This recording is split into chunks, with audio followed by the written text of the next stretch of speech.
Hello, hello, hello. It is the member stream, and I don't have an intro for this for the member stream, so it's just gonna go to just gonna go to this.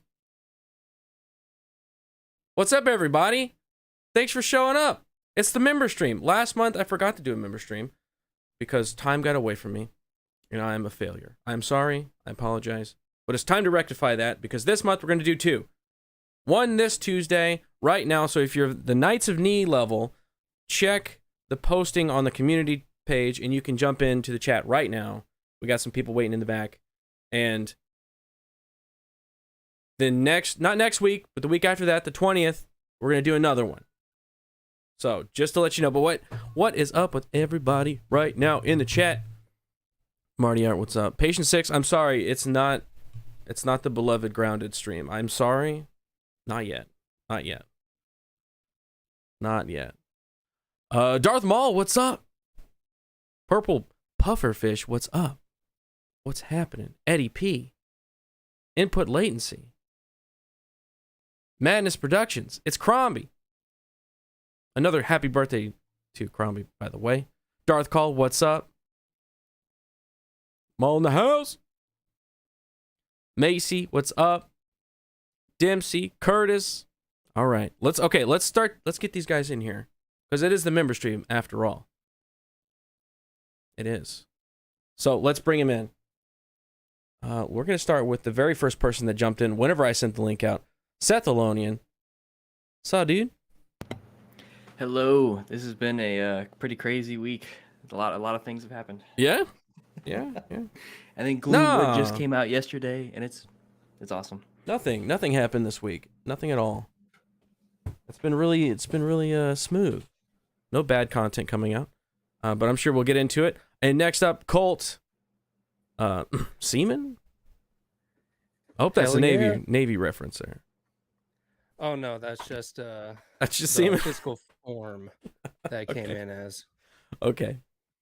How's it going, man? It's another day, but an awesome Tuesday here in Florida. Great, free, and hot, but that's how it is, Yeah, it reverted. Texas. It reverted back to heat. We had a couple of days of nice, gloomy weather, it's my favorite kind of weather. Rainy, cold, and then it reverted right back to heat. Damn it, got all hot all over again. Next up, Dead Tube. Look at you. Look at you there, muted. No thumbnail. There you are. There we are. Good Lord. Sorting out some Navy issues. Is that a voice modifier? Or are you just like Barry Manilow? You're like just God-given talent, my friend. Damn. That's some bass, bro. How you doing, man? Surviving out here in California in the middle of this heat wave. If I randomly disappear, that's just too many people plugging in their electric cars. Damn. Are you... I don't want to out you, but yeah, California sucks. I liked SoCal. SoCal was nice. The weather was nice. And I liked North California. It's all that middle part. If you could just take the middle part of California and just like kick it off into the sea, that'd be pretty good. You could make a lot of corrections on that. All right, so I think it's just us right now. We almost had Robert Wiles, but some of his stuff got messed up. Some of his tech. So he might be popping in later. And if you have the Knights of Knee level or higher, you also can jump in. So just pop on in. I think we're like limited to 5 on screen or something because I don't have the paid subscription to StreamYard. So we'll see how it goes. We'll roll with it. What do you guys want to talk about? Since it is the member stream, it's your show. I talked about what I wanted to talk about yesterday, but what do you want to talk about? Nothing? Okay. I don't know. I just wanted to be here with you. Oh, okay. That's not weird at all. I don't know. I just want to talk about She-Hulk twerking, Did you watch the episode? Because I have not watched. I think it's on episode 3, right? Oh yeah, hell yeah! I watched the episode. I'm loving the show. It is complete garbage. Literally came out of Satan's taint hole. It is really something that every person should see with their own 2 eyes. That this is the sign that Jesus is coming back and with hell following him. It's the first seal being broken. Exactly. Body, body, body, body, body, body, body. And That's there what it was great sounds twerking. through the I heavens. just wish there was more, cheeks clapping, actual sound effects, not just terrible CGI. Jesus. At least it would have gone up a point, It's supposed to get worse, dude. It's supposed to get worse. And I'm ready for it. I mean, yeah, that's all. Like, I'm like, there was somebody. Let me see if I can find it. There was somebody on Twitter that was like, "You guys are just all upset about this." Like, dude, you're mistaking my laughter for being upset. No, I'm not upset at all. This is hilarious, and it's feeding my memes, so I'm happy about that. Mm-hmm. Abomination AJ, I got your sticker right here, dog. Well, boy, just became a Biden dollar menu level. I'm sorry, it's only it's $2. It would be $1, but it's Biden's America. So, Well, in all actuality, it should be, $3. at this point, yeah. And maybe I mean, next Tuesday it'll be $4. Who knows? At this rate, who fucking knows? It's Come Crombie. on, those are rookie numbers. Get those numbers up. Get those numbers up. It's Crombie. Welcome to the Knights of Knee Level. You jumping in here, dude? You gonna get up in here? Happy Plague Doctor, also Knights of Knee Level. What's up, Crombie? There you are, my boy. What's up, dog? Happy birthday. Happy Thank birthday, you. dog. I don't have time. I don't have a lot of time to be here because I'm going to dinner with my fiance. Oh, friend. congratulations. I didn't know you were Yeah, fiancé. dude. I am fiancéed. It sucks. I'm not Wait, allowed it to sucks? I'm not allowed to look at boobs anymore, man. Oh, you can look at them. You just don't, appreciate, If you have don't a cool fiance. Yes. appreciate them from afar, like at a museum. You go, yes, I respect that. Silently. Yes, of course. yeah. You don't touch. You don't get close to it. There's one of those the like worst part red is velvet I think ropes. I think it's an all woman thing. Is when they always get mad and think you are when you actually aren't. It's the moments where you're not looking is when you get caught. You know what I hate? Whenever you're just like zoning out and just not looking at anything, and then somebody like gets in that field, and then it looks like you're staring at them, like intently staring. I'm like, no, I'm not focused on anything. I'm just zoning out. I'm stupid. Okay, so it's not that. I'm not looking at you, I promise. I promise. Okay.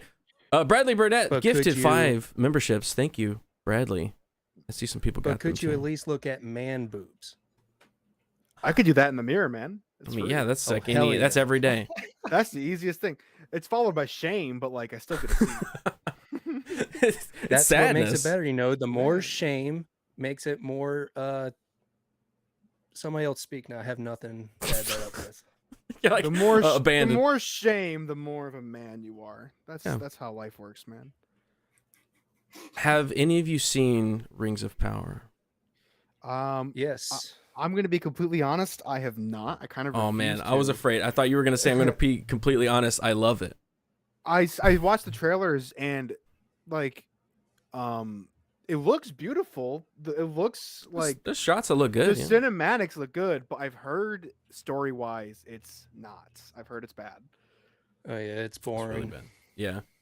I I'm I don't following know if it could get any Razor's better. advice and not hate watching. that's a good play. Like especially if you don't have, the only reason I'm watching it is because we're doing reviews on it. That is the only reason. I'm barely even wanting to watch it that way. Like I think we did a review on something and I didn't even watch the show. I think it was, what was the other Marvel movie TV show thing that came out? Which Moon one? Knight. They're all bad. Moon Knight. So we did a full like review of the entire show Moon Knight, and I didn't watch a full episode at all. Like he made all the, he watched it, he took notes. I just went through it and like got clips and stuff that like matched up to what he was saying, and I kind of, because they're so formulaic and easy to guess, I don't have to watch the episode to know what he's talking about. I can just kind of go, oh, that's what he's talking about.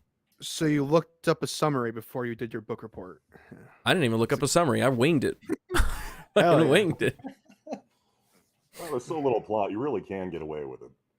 With TV shows these days and movies, it's just so, there's no plot. The first 2 episodes of Rings of Power, there's no plot. Like it sets up what you think the plot might be, and then it sets it up again. In the second episode, it just continues to set it up. I'm like, wait, we got 6 episodes, right? Or is it 8 episodes?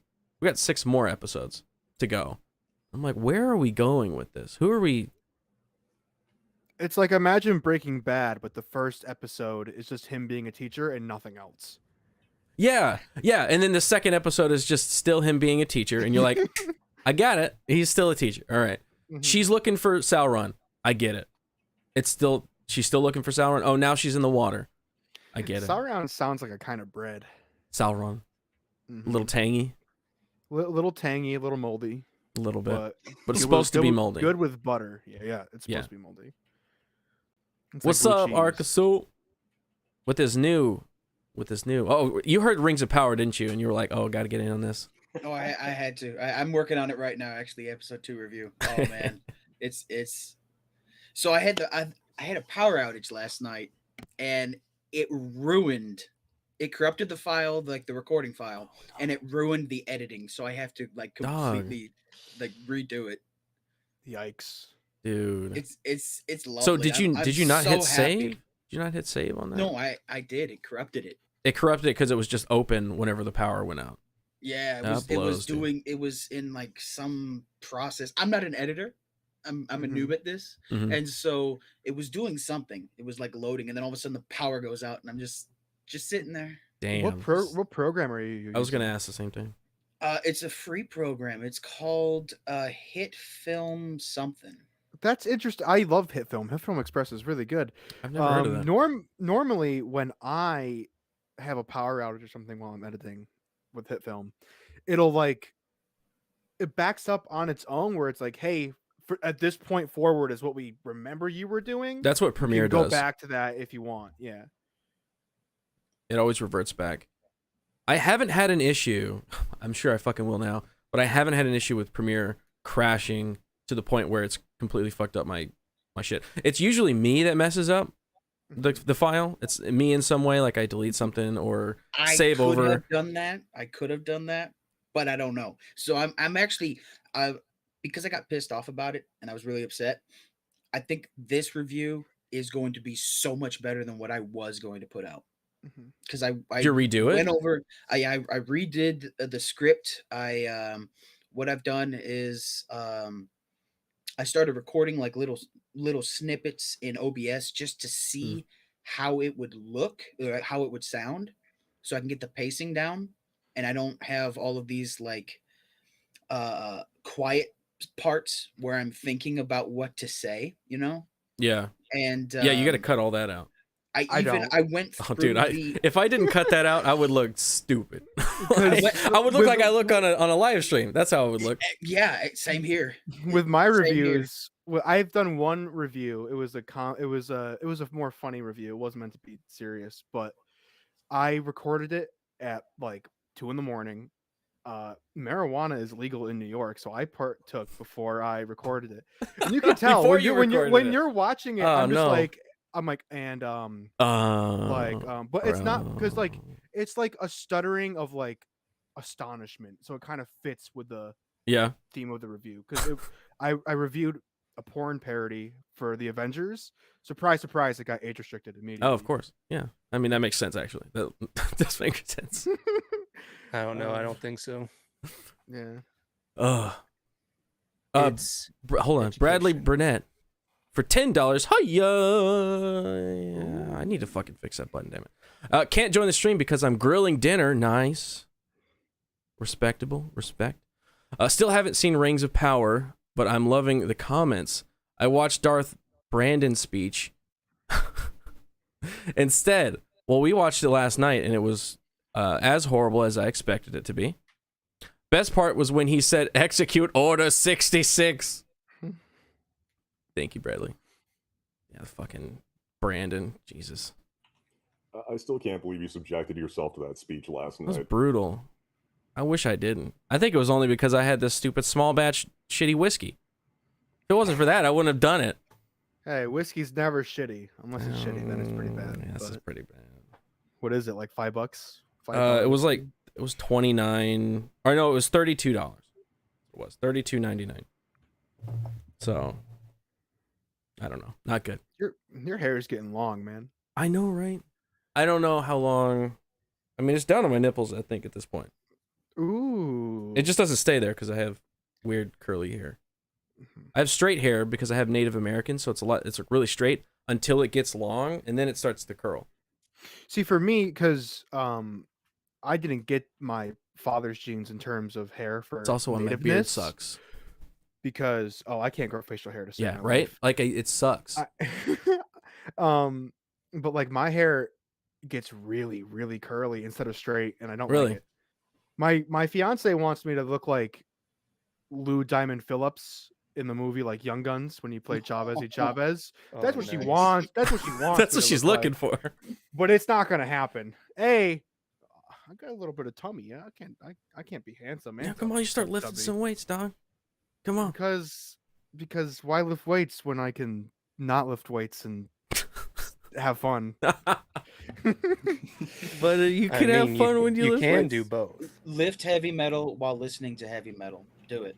The It'll last change time 30 minutes a day. Not 30 minutes a day. 30 minutes a week. That's all. every time I lift weights, I'm like, oh, this feels so good. I'm gonna do this more often. And then I'll see my dumbbells in the corner and be like, ugh. I know. I got I'm a not pair of doing them over that. there. I haven't even touched. Yeah, and you're lecturing me, hypocrite. Just trying to make sure you don't be me. Thought we were friends, Garrett. man. I thought we were friends. Friends.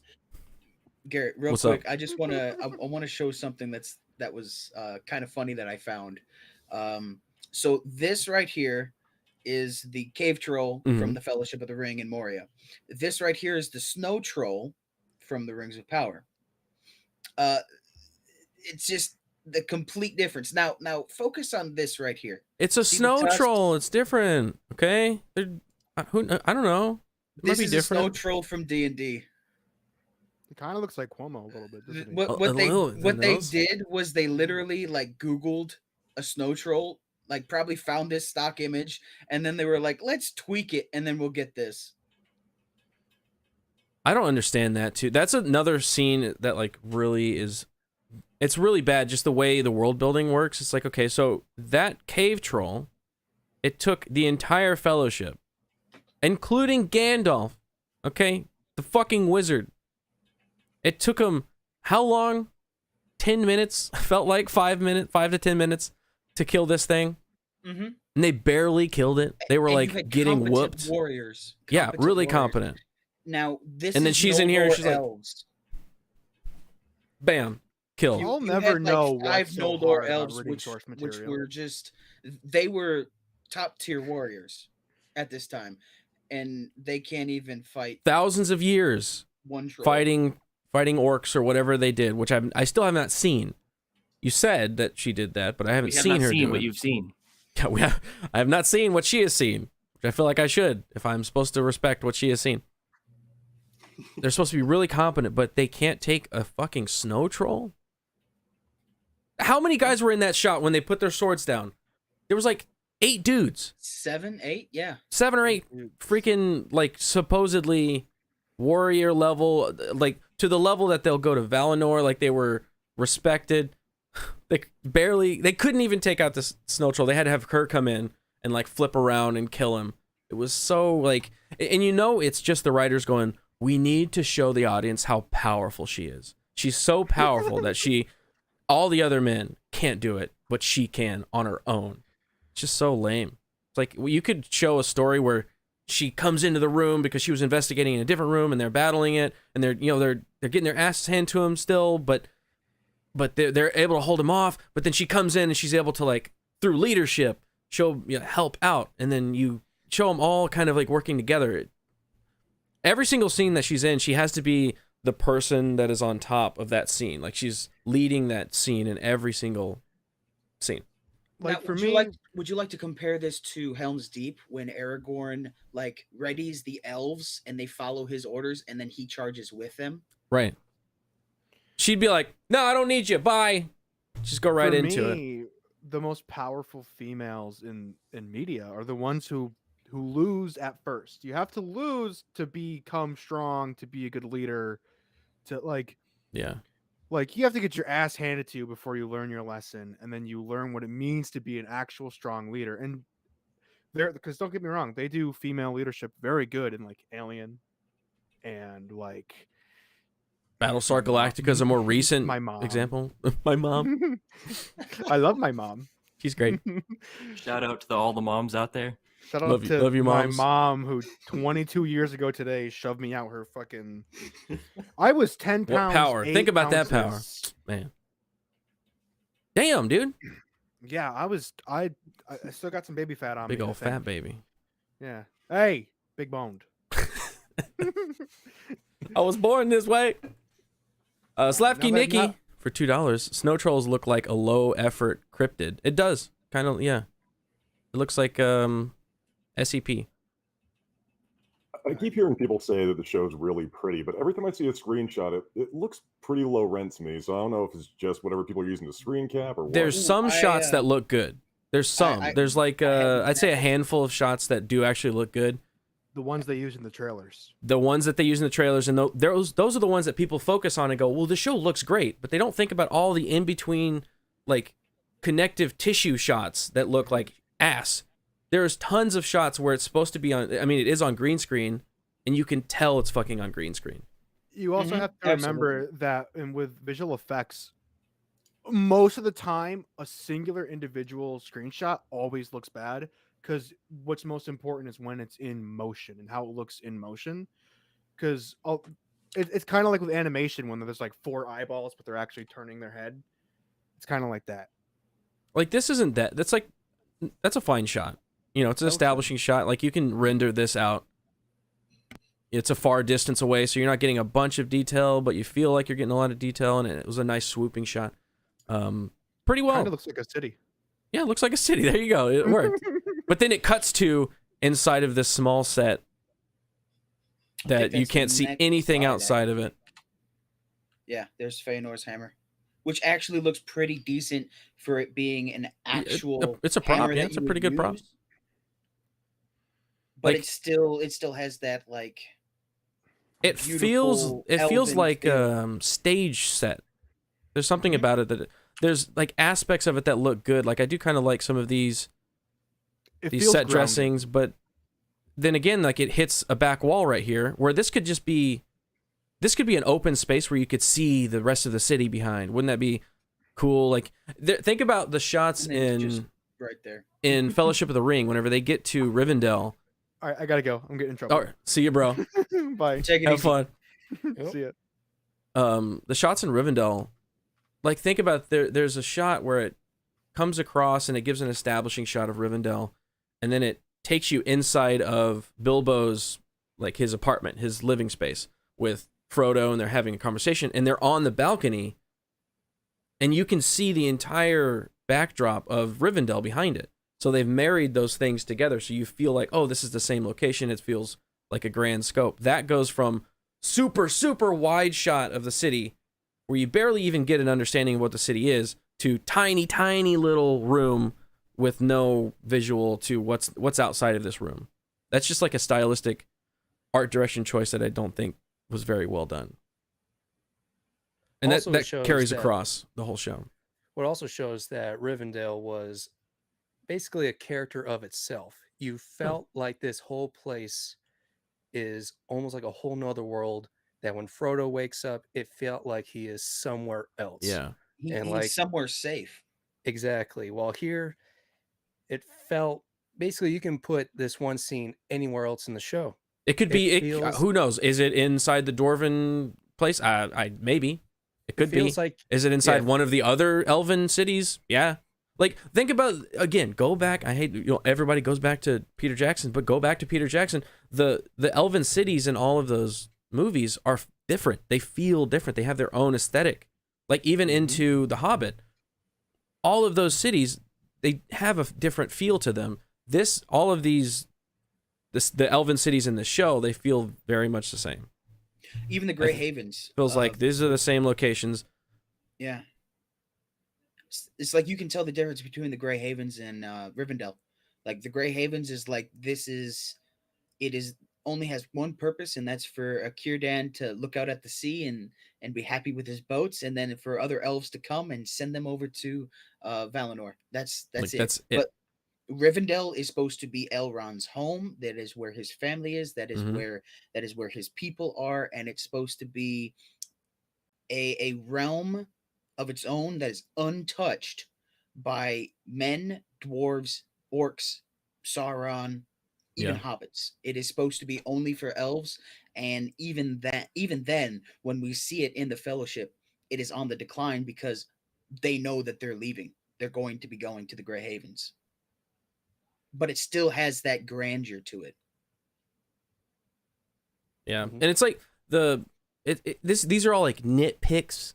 Is the argument people bring up. You're nitpicking a show because you don't like it. It's like, yeah, that's why. I don't nitpick shows or movies that I like because I like them and they've brought me into that world and I buy into it. So therefore, I can excuse the little nitpicky stuff that I would if I didn't like the. Do you understand that? Like, I would not go deep into a movie that I love because I'm buying into it. It caught me. It bought me in. So I don't think about that stuff. But whenever I get into a show and the acting's bad, the writing's bad, some of the CGI is not believable whatsoever, I then go, okay, well, why do I not like this? So then I start thinking about all the reasons why. I go, well, okay, well, these scenes don't look like they don't look believable. The set direction, some of these sets are horrendous. Like all of the Hobbit shit, it's all bad. It all looks like stage theater. It looks like somebody got together or like, hey, I've got a little forest clearing. Can we like set up a little quick scene? It does not look good. There's fucking shots in 80s movies. Like, think about Legend. Yeah. The fucking the style of that movie, the sets of that movie, the creatures in that movie. That was in the 80s, man. And you're doing like the most bland, obvious bullshit with this. It's just like the music is the most obvious, twinkly, whimsical music for hobbits. It's just, and all the costuming, the set is weak. Then it makes me go, okay, well, what else do I not like about this? What else do I not like about this? Okay, well, I don't like that. I don't like that. I don't like that. The only thing that I thought was even minutely like aesthetically pleasing was speaking of the Harfoots, the proto hobbits as they want to call them, is their housing is how like they have the tents that can fold up and appear to be normal, because you don't normally see that in visual media. And so when I saw that, I was like, oh, that's neat, but that's it. That's all I thought. Like, oh, that's Mhm. neat. But the more and more they go back to those sets, which I'm positive they will, it the neatness of it left. It wears off. Yeah, it wears off really fast. And I did notice on my second rewatch that when Nori, the main Harfoot that we're dealing with, the one that's supposed to be like Frodo, Bilbo, Sam all mixed together, Yeah. she talks to Sadok, which is the elf, the Harfoot of color. Yeah. And he says this is after her father like broke, sprained, injured his foot. Sadok says, is he going to be able to make the migration, or is he going to be able to migrate with us? Mm-hmm. So that tells me that we're probably going to be changing locations within the series. With them, yeah. Yeah, with them at least, and they're going to be moving away from that area. So we're going to see them probably set up camp and see how they do it all. They're probably gonna take some liberties and have quite a long process showing how, oh, everybody gets to work, everybody pitches together because they're all safe together, because that's what Harfoots are. They're scared of hunters. Hearts bigger than our feet. Yeah, The power of I- friendship. oh my All right, gosh. we have Sir Reefer, Jim Farm in the back. We did have Jose Gonzalez, but he dipped out. Oh, he's back in. Jose Gonzalez. Is there any way we could cycle a couple of these guys out if you were able to? Be great. Give me one last thing. Share my screen. go I backstage. found something that's hilarious, and then I'll bounce. Okay, wait. Who said they would go backstage? I can lurk backstage. I don't talk a lot anyway. Okay. Well, are we? You dip in the back. Thank you, Seth Lonian. You're going to be in the back. We're still hanging out with you, and I'll pull you in if we have another spot, or if you want to. Let me know. Yep. All right, we're going to pull in Reefer because he's the first one that popped in. So hold on. Boop. Boop. What's up, Reeve? Oh, not much. Just tried to get home as quick as I could because I got off at 4 from my retail job. Fucking retail jobs, dude. Dude, it is something different. It really is. But I'm not here to bitch about work. We're here to bitch about Rings of Power. We can bitch about Rings of Power and then bitch about retail jobs later. Because I do like to bitch about retail jobs. Oh, dude, there are some stories. All right, okay, so Arkansas, I'm sorry, I cut you off. What is this? Okay, see this dwarf right here? Yes. See the big beard? See how he's pumping his arm, like chanting along with the rest of them? Okay, all right, watch this. My favorite dwarf is this guy right in the front. It's the same one. On the other side of the room? Oh, yeah, it's the same guy. It's his twin. It's the same guy. He's moving around, who knows? I like the shirtless dwarf. That's my favorite one right there. Look at that guy. This one right here? That guy's pumping it. He knows how to rock. Yeah, I mean that. I bet he's a noticed it on biker. my second watch, I was like paying attention. Did you notice the? Hold up. Did you notice the dwarf of color that has a black face but a white arm? Did you notice that? Episode 2? This is in episode 2. I could not get through episode 1. Like I got through episode 1. I'm gonna pull it up. I'm gonna pull that shit up because I found it and I was like, I gotta black face. Then I'll bounce. I'll bounce after that. Okay, let me pull it up. Hold on. Talks amongst yourselves while I pull this up. Let me see. Man, 1, 2, 3. Sir Reefer, what was your opinion of what you saw of the first episode? Bro, I'm not even gonna lie. I was so high. I was on another planet, so I could not stop laughing the entire time. It was hilarious to me, dude. It was like I was watching something a fucking 10-year-old wrote as like their first attempt at fantasy. That's literally what it felt like because nothing happened. I barely remember what happened with the Harfoots. Like the wolf. That's right. They were in the garden, and the wolf could have killed them. That's literally it. That's literally all that happened. These are my parents, by the way. You don't. Yeah, no, like it just that I was just baffled because I'm sitting there and the dialogue went nowhere. It was circular, self-contained in the scene, and none of the scenes did anything. There were some times it feels like things are happening. I know they are, but I don't know what they are. Just jumps. They just jump cut to some other completely random. Oh yeah, the cuts are insanely fast too. I would sit there, I'd be laughing my ass off, and then all of a sudden I'm looking at something different. I'm like, oh, I didn't realize the scene was over. I got more stuff to laugh at. That was literally my thought process the whole time because I'm just it was so bad. I'm still pulling it up. And all I can say is you guys are really making me want to watch it now.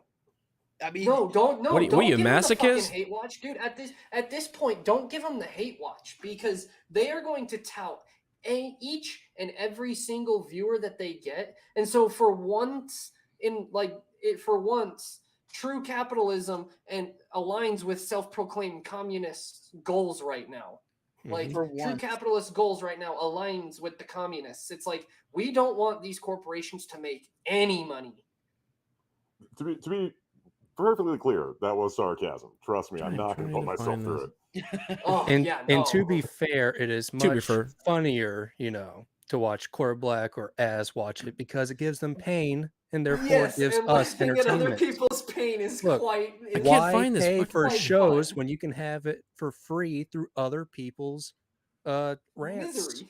Yeah, exactly. Yeah. Like you can go watch my review of episode 1 right now on my channel. Nice. Oh, the shameless plug. Oh, okay, here we go. But that was slick, though. I know, you timed that perfectly. I'm learning. Well, we'll see if this pulls me down. But here, let me show you. So, black dude, white arm. Okay. He got a white arm. What is this? No. What is this? I'm genuinely confused. Why does he have a white arm? Now I'm curious. I didn't know that you were prosthetic nose. I didn't know you were in the Rings of Power. No, these are my parents. That's what I was saying. Oh, I thought that was Justin Trudeau. Look at a little quarter black dwarf there.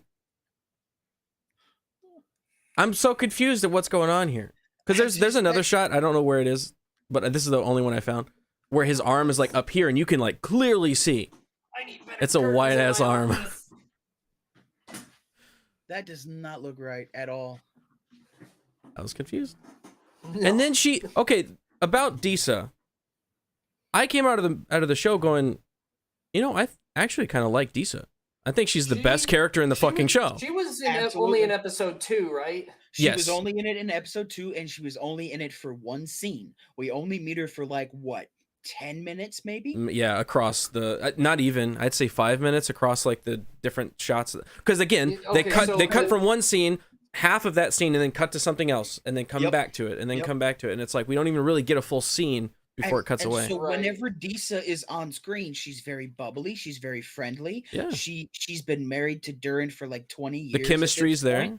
The chemistry is definitely there between those two actors. Well, at least on set, maybe not in interviews, but What's up, on Disa? set for sure. And then when she greets Elrond, this is the first time she's meeting Elrond. She like goes over and gives him a hug, and I'm like, these are the only two characters that I like in this show. It's Disa and Durin. Like that's it.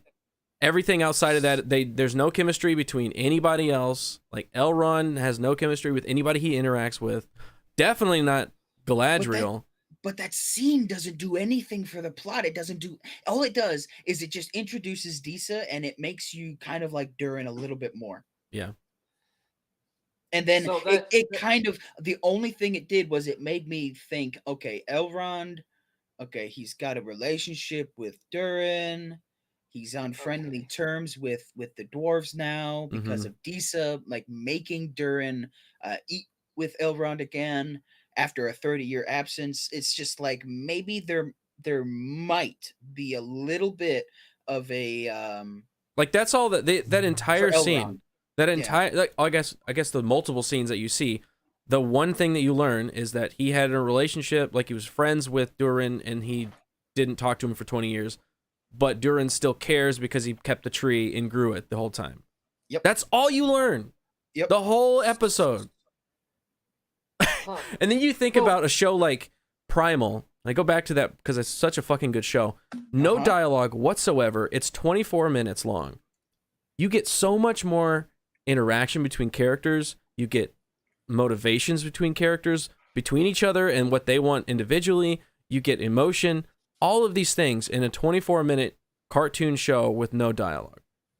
And this is the sad part. This scene does nothing for the entire show, for the entire season. It does nothing, and this is the best part of the second episode, basically. Yeah. If everything is less than, I would then say that's it's probably bad. the best part of the first 2 episodes. Like honestly, Oh yeah, there's easily. literally not a scene. There's 2 scenes that I really remember from episode 1, and that's Elrond sitting in the tree writing Gil-galad. King Gil-galad's speech, and I'm sitting there like, so we're in Poetry 101 now. Yeah. Got it. Right? Slam Poetry 101 or whatever. And then the scene at the very end where she jumps off the boat because that's the meteor, right? Like it's literally the only things I remember. And this isn't the weed talking. Yeah, because I'm watching the first couple seasons of Game of Thrones again, and God, I'm remembering everything. Bro, last night, oh man, I can't do that. Last night I watched the first 3 episodes of House of the Dragon.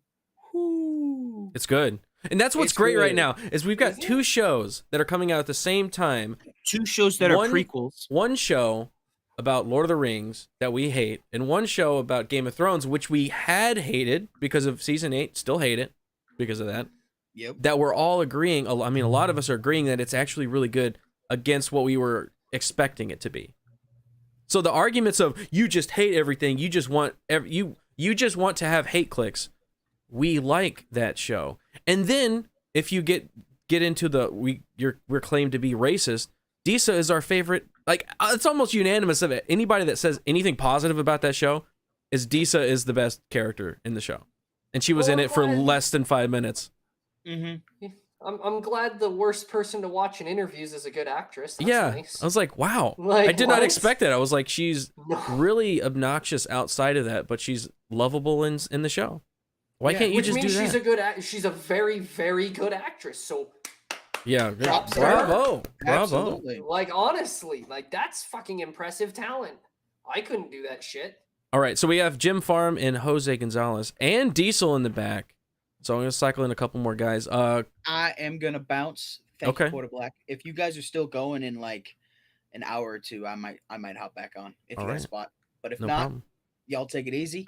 Make for sure you go sub to my channel, Arcasul, and follow me on Twitch, which is also Arcasul, and on Twitter as well, Arcasul. Everywhere, Arcasul. Yeah.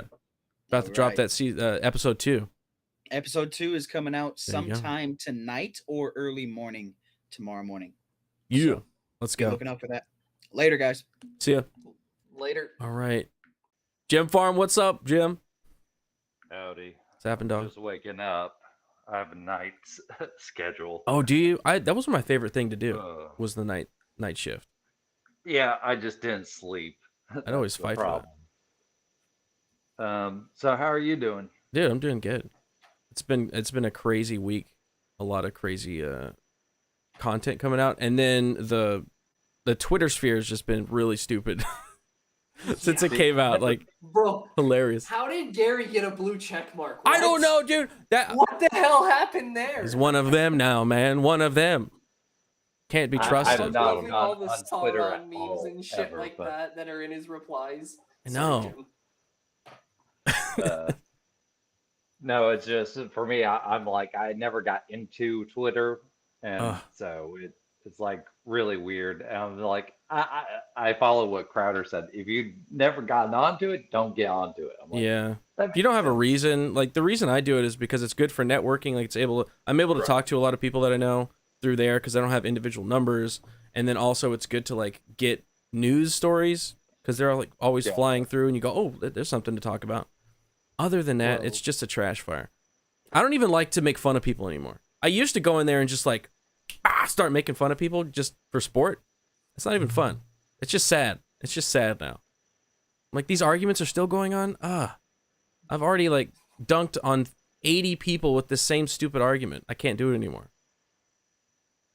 It's so sad. Yeah. So No. Twitter is That's not why good for that's news. I why- just use TikTok. That's where the real facts come in. Jesus, Jeez, I've never no opened the thank- app. I don't even know Look, how I'm it 23 works. years old. I can do whatever I want. That is what Joe Biden told me on TikTok when he was twerking with She-Hulk. What? Yeah, it's on TikTok. Or at Wait, least the for TikTok real? I'm using. I don't know. I mean, yes. Oh man, I want to see Joe Biden twerking with She-Hulk. Bro, I literally bought a burner sim to see what that app was about, and it is nothing impressive. I don't get it. It's Dude, worse I found than a way to Vine. filter to see what the Chinese kids see.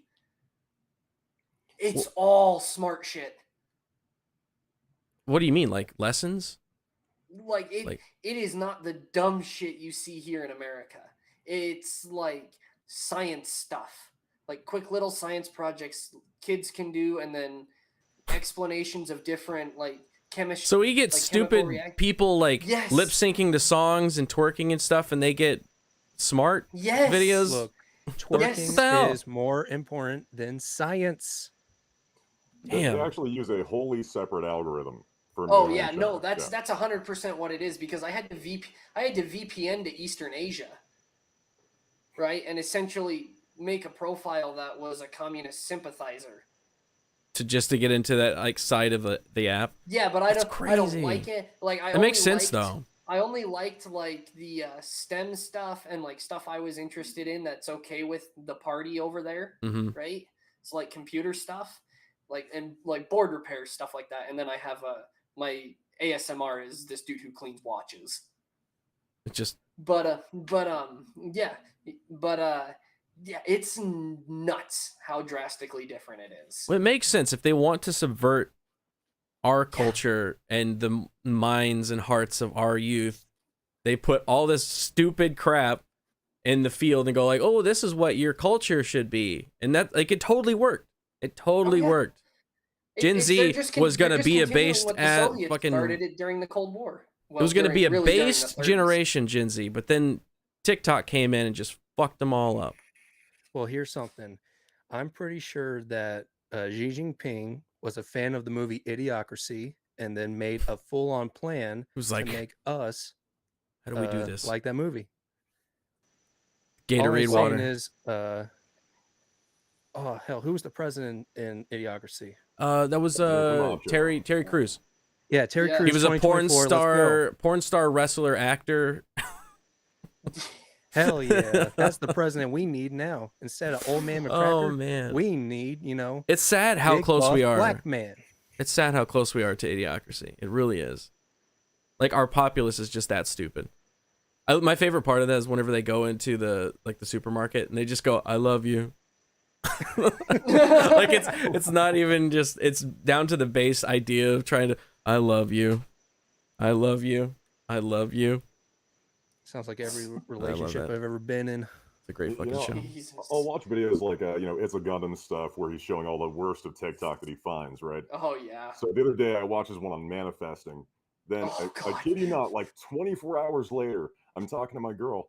She's on Facebook. She's like, "Oh my god, what are they posting about?" It's some of her friends from high school, multiple of them, all in a group talking about manifesting. And oh god, it's real. Yeah. The fuck is manifesting?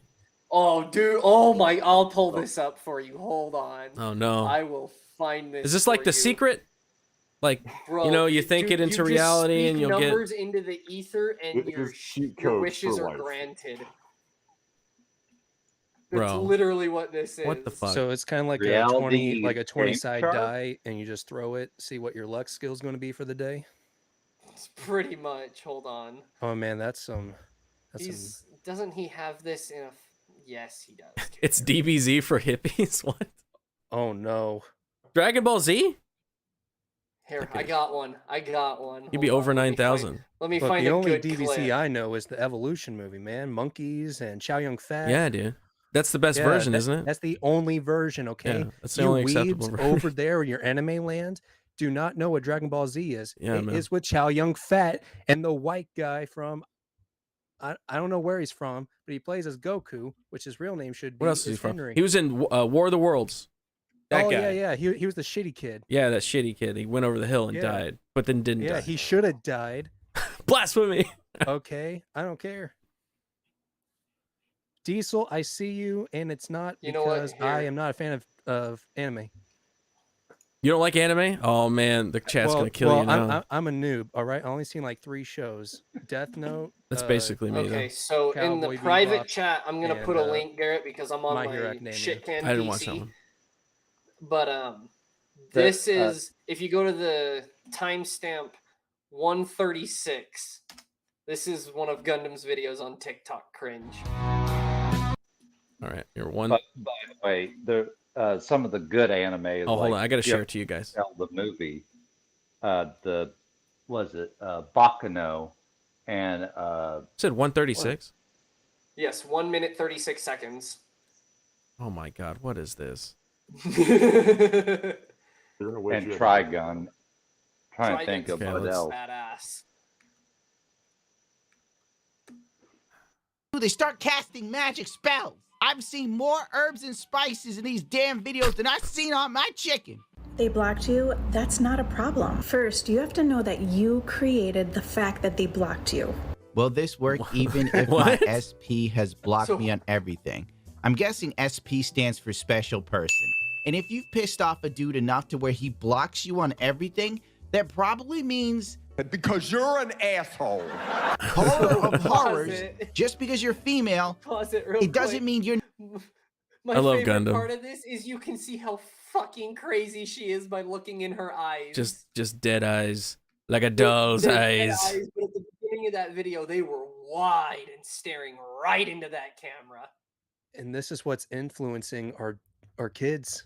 Yeah. Jesus, what the fuck is? So it's like some weird kind of witchcraft, like internet witchcraft. They literally say strings of numbers. It comes from some dumbass psychology theorist in like, what is it? Not Eastern Europe, but like South Central Europe, somewhere over there, like the dumb places like that can't Like manage money, Greece? like Greece and places like that, right? Yeah.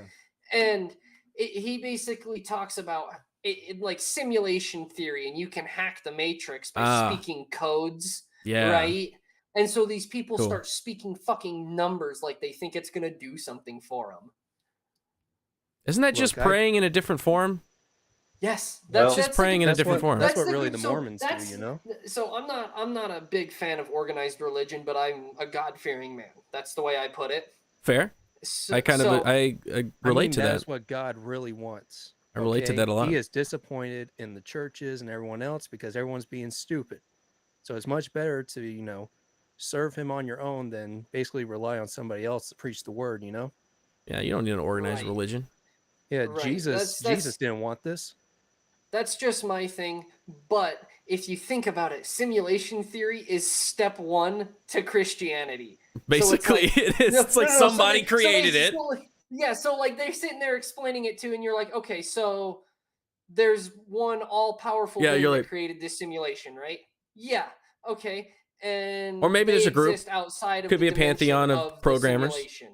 Right, yeah, it could be a programmer, whatever. But they exist outside of the simulation, correct? Yes. They'd have to, yeah.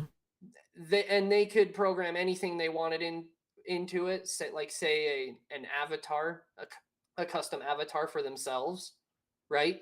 Well, of course. So, what's so hard to believe about God creating the universe? You're saying the same thing with different words. Universe, and putting his one and only begotten son, who is he himself, God, onto this planet. It's like the all programmer. The ultimate programmer. It's good like job. Good. It's like good job, dude. What was it? When I was explaining to my girlfriend, I had to say it was basically like somebody's praying for admin credentials. Exactly. Yeah. Please give me admin, please. Well, they could be asking demons instead of God at this point, so it's the dark programmer. Right. The black hat. That's what he is. He's the black hat. Yeah, you got the white hat programmer, God, and the black hat programmer. All right. So we do have Jose Gonzalez and Diesel. I want to bring him in. Is there any way maybe Colt and Dead Tube, since you were on here from the beginning, we can cycle you guys out? I appreciate you guys. Thanks for coming on. I'm gonna head out, get some food. Gotta eat. Munch. Hanging around backstage. All right. Yeah. No video games though, bring me in. Hell yeah. Thanks for having me, Garrett. You are awesome. Been a fan since you were on the Crowder. Thanks, bro. And I would say screw Gary for trying to cut your man bun off. He does not know anything. No. For real. Power to the man bun. That's right. That's right. It's convenient and it looks fabulous. Exactly. You see, it's all about position. I don't do the top. See, I feel like the top, that's the joke. Yeah, no. Like, that's ridiculous. I do it in the back just so it's up off my neck. The back is good. So the top knot is for people who are too uncommitted to just grow their hair out. They want their length on top, and they want to be able to shave their sides. And so the only place they can tie it is right at the back, like the top part. Yeah, I just do like Revolutionary War bun in the back. Yup. Just like right here, or just like a little ponytail. Yeah. And an easy way to keep the excess from dangling on your neck is when you're on that last loop of your hair tie, flip the hair tie upside down and pull it through downwards. Yeah. It sits right above it and kind of lays off to the side. Yep, there you go. Pull it all together. But thanks, guys. I appreciate it. Thank you for supporting the channel so much, and it's good to talk to you guys. So 2 weeks from now, we're going to do this again. So same time? Same time, same place. Okay. Sweet. Have a good night, everyone. And if you want to catch me anywhere, you can find me at your local Walmart fighting an old man over, I don't know, maybe he'll be paper towels this week. I have no idea. Who knows? Maybe it's a crack pipe. I will use that crack pipe against a 65-year-old man because he has steroids. All right. I need all the drugs I need to fight him. It's Florida, man. It's Florida, dude. Yeah, they're on. Who knows what they're on? There'll be alligators with Bowie knives, and you got yourself. I don't know. Hunter Biden's going to be down here at some time, become new governor. Oh my God! I literally have idiots in the state. They are moving down here, and they're dude. Texas, same thing. This is the grand plan, okay? The Canadians have ruined this country, and that's it. See y'all next time. I'm going to go eat some taco soup. See you, bro. See you. See ya. Have a good one. What an exit. There you go. What an exit. Well, gentlemen, I'll catch you all later. I'm gonna go and try to survive this heat wave, have a smoke, and get you on the flip side. Good luck there in California. Good luck. Need it. Peace. All right. Jose! Diesel, what's up? What's happening, guys? Hail. How you feeling, man? Diesel, how you doing? Oh, I'm good, dude. I got cleared to work out, man. So I've been finally, man. I had to wait like 3 months, and like that's how I stay sober, man. It's like working out all the time. It keeps all the madness in the brain, you know. It lets you get that out in a healthy way. Yeah, it really does. I'm not gonna lie. I'm so glad I'm back in at least at my retail job. I'm in a ranch supply store, so I'm sitting there slinging feed a lot of the times. So like 50-pound bags of like horse feed and shit like that. I was the lot loader at Home Depot, so I had to do all of the freaking 80-pound bags of concrete, just chucking them. And you know, in the morning you'd get construction workers just like doing sidewalks or driveways and stuff, and they have like, we're gonna need 90 bags of 80-pound freaking concrete. And like, okay, I got really fit. Oh yeah, because they wouldn't show up on like trucks you could drive forks into, huh? They'd just be in their fucking work trucks, huh? Yeah. Was that 80-pound bags are no joke, man. Those things will kill you. No. Yeah. And they're awkward to hold too, because they're very like awkward to hold. It's like a mattress or something. There's no good way to grab those things. Yeah, you have to kind of like hug it. Yep. It's not good. And if you hold it in the wrong way, it just opens up. Yeah, your only choice there is hug it or just chuck it on your shoulder, which is not good for your back. Right.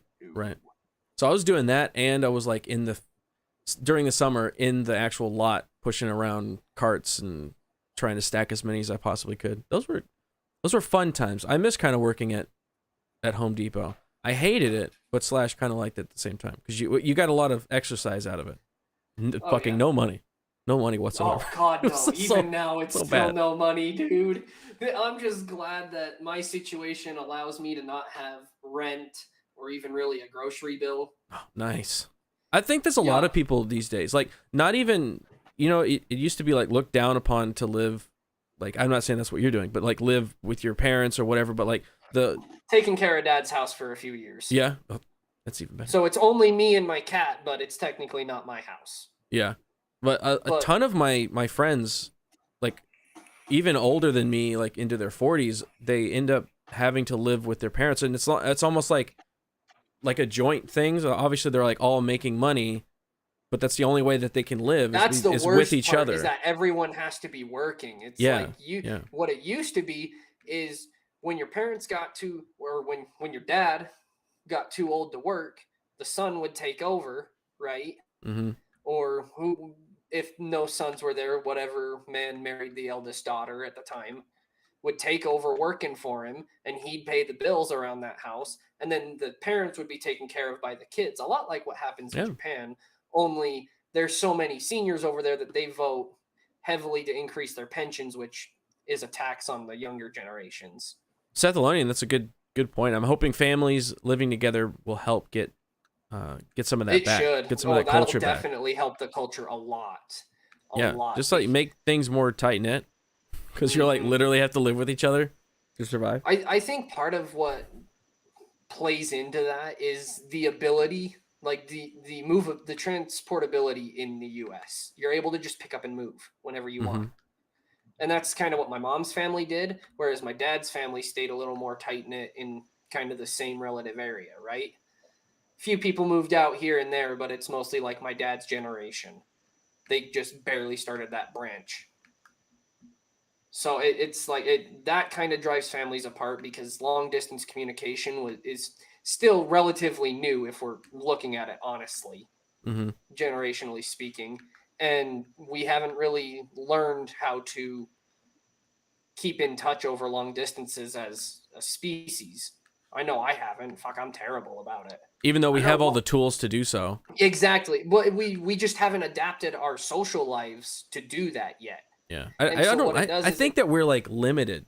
I think we're like physically limited. Oh, 110% to like a tribe of 150 people. Right, exactly. It's like you can't interact. I think all of this these social networks and all the connectedness we have across the entire globe Like, we're just not built to be able to handle that much. Yeah, like, I can't possibly care about every single injustice across the entire world at the same time. Like, there's too much. That's too much to handle for a person's brain. That might get the stream taken down? Yes?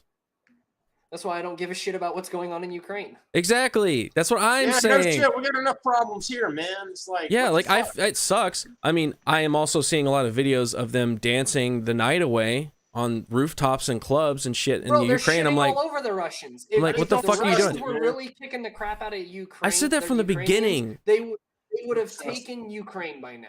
That's from the beginning. I was like, I can't care about this. It has nothing to do with me. It has there are two countries way over there.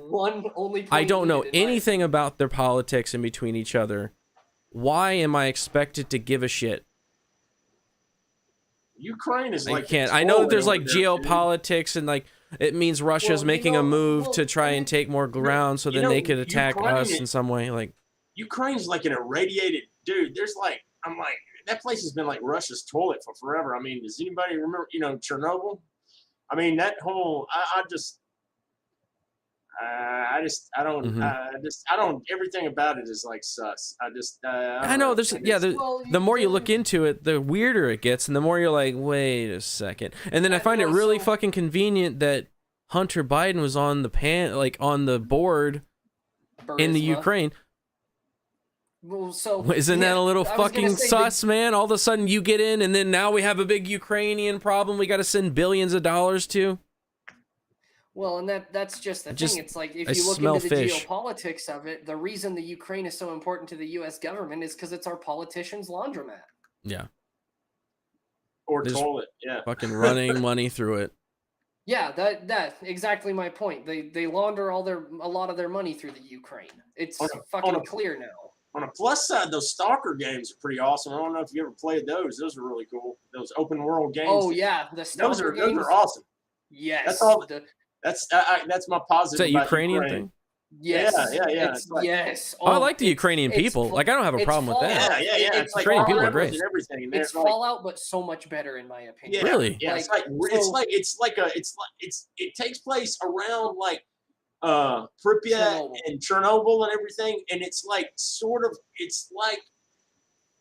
a sort of alternate future, like that whole irradiated the meltdown and everything caused like this whole portal thing to open and a lot of mutated creatures and stuff. It's like based on reality, but they add some science fiction and stuff in there too. It's really, really good. What is it called again? Stalker. Stalker, but it's an acronym. Yeah, STALK. Okay, yeah. So here's what I'm gonna say, because I'm a huge fucking fan of these games. I just love playing them. Stalker, yes. I'm not the biggest lore head on that. Shadow of Chernobyl, Garrett. Stalker, Shadow of Chernobyl. But there are three different games. So there are three different games, and there are specific Eastern European people mostly say the Russian versions. Try to find those and.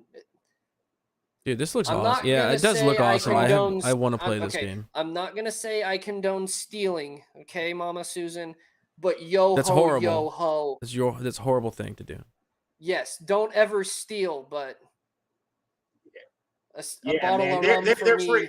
I love Shadow of Chernobyl is like the first one, and then is the second one like Heart of Chernobyl. Clear Sky? I think the second one. Chernobyl. It was right Shadow there. of Chernobyl. Then it's either Call of Pripyat or Clear Sky, and dude, they're go and look at all the like top 5 2000 shooters. It's always in the top 5. Is it scary? It looks like a scary game. Yeah, there's some scary stuff in there, man. It's like a psychological thriller. Dude, I'm down for this. I'm down for this. It's awesome, dude. But the cool thing about it is the 3 games take place at the exact same time in different dimensions. What? Well, no. Hold on. Clear Sky, the first one takes place. Then the second one takes place, I think, before the first one or directly. No, it's directly after the first one. Then the third game takes place before the first one. The third game is like a prequel.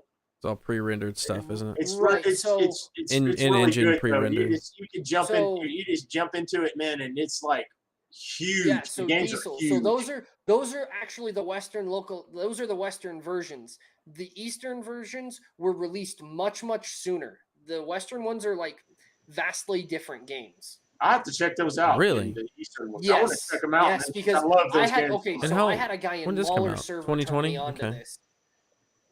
Yeah, I had a guy in Mahler's Discord turn me onto these games, and I found the like original Russian versions of them, and like they all take place at the same time, but they're different events, and like the physical locations. Different things can happen in the different universes, and the physical locations of the breaches or whatever they're called Anomalies. is where That's right. the anomalies. That's what they are. Yeah, Anomalies. I can anomalies, never yeah. keep those terms straight between the different IPs. Garrett, there's some areas where it's like these bubbles, man, and you can kind of see like waves in the air, and Yeah. you step into them, they'll just like rip you apart, man. It's like they have different ones that are like vortexes. Well, it's like that sounds like radiation. That's how radiation works. So yeah, it's like a radiation, but more science fiction version of radiation. Like and they've added kind of a sort of a supernatural element to it also. Yes. that's cool. Yeah, they That's add- cool. Yeah, I gotta it's play great. these, man. It's Yeah, they're- dude. they're Oh awesome. my god. Even I if can't you just recommend play the them enough. Western versions, they're fucking great. Yes, they are. So are they Yeah. completely Yes. different games? Yeah, because 2 and 3 were released for forever ago. Because so Russia, like Eastern Europe in that area, doesn't really have a huge console market.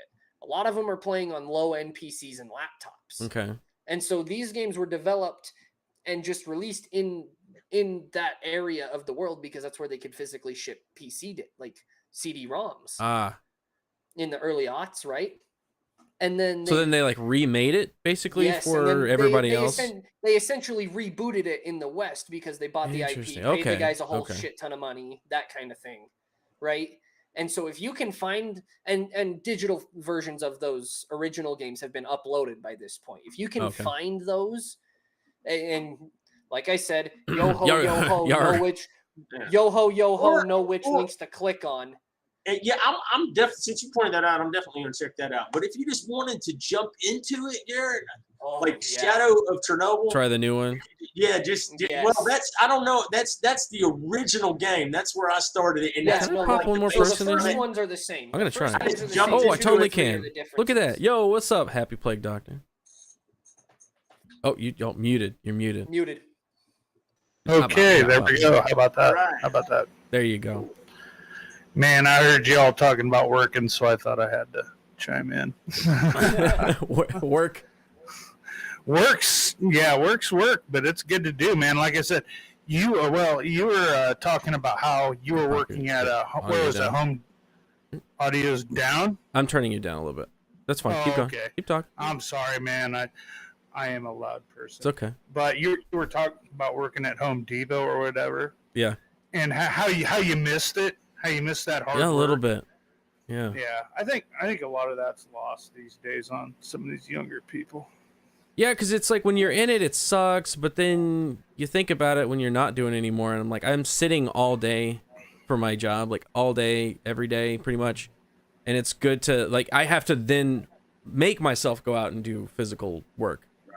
And it's kind of nice to have like a little, I think about it every once in a while. I'm like, could I get like a part-time job with like 10 hours a week or something and just do like a little menial job like that? Wouldn't just it to be have a fun- reason to throw shit around. you could. It'd be fun to go to like work at a mom and pop donut shop or something like that in the morning. That would fuck me. I'd get fatter. What are you trying to do? Make me fatter? No, because Garrett, when you're making them, you eat less of them. Trust me, that's how it always works. I tell you, Oh, though, it's like popcorn. I worked in a movie theater for 10 years. Or, well, not for 10 years, but for 7 years. And then I moved to corporate. But yeah, it was like no more popcorn. I hate popcorn. I hated the smell of popcorn. I'm only now that I've been out of it for like 7 or 8 years, I'm like slowly getting popcorn back. I'm like, oh, I wouldn't mind having popcorn this time. But for the longest time, I was like out of it. I was thinking more along the lines of the chef does more tasting than they do eating. That's what I'm saying. Like, we ate popcorn all the time. And it was just too much. My dad owned a movie theater, so I'm pretty much done with popcorn. See? Yeah. The smell of it, The taste Yeah, of it. there's something to the smell and just being around it too much. Because I worked at a pastry shop and I got real fucking tired of that. Like, you get really tired of it real quick. It's kind of like McDonald's, man. If I smell McDonald's, dude, I can't.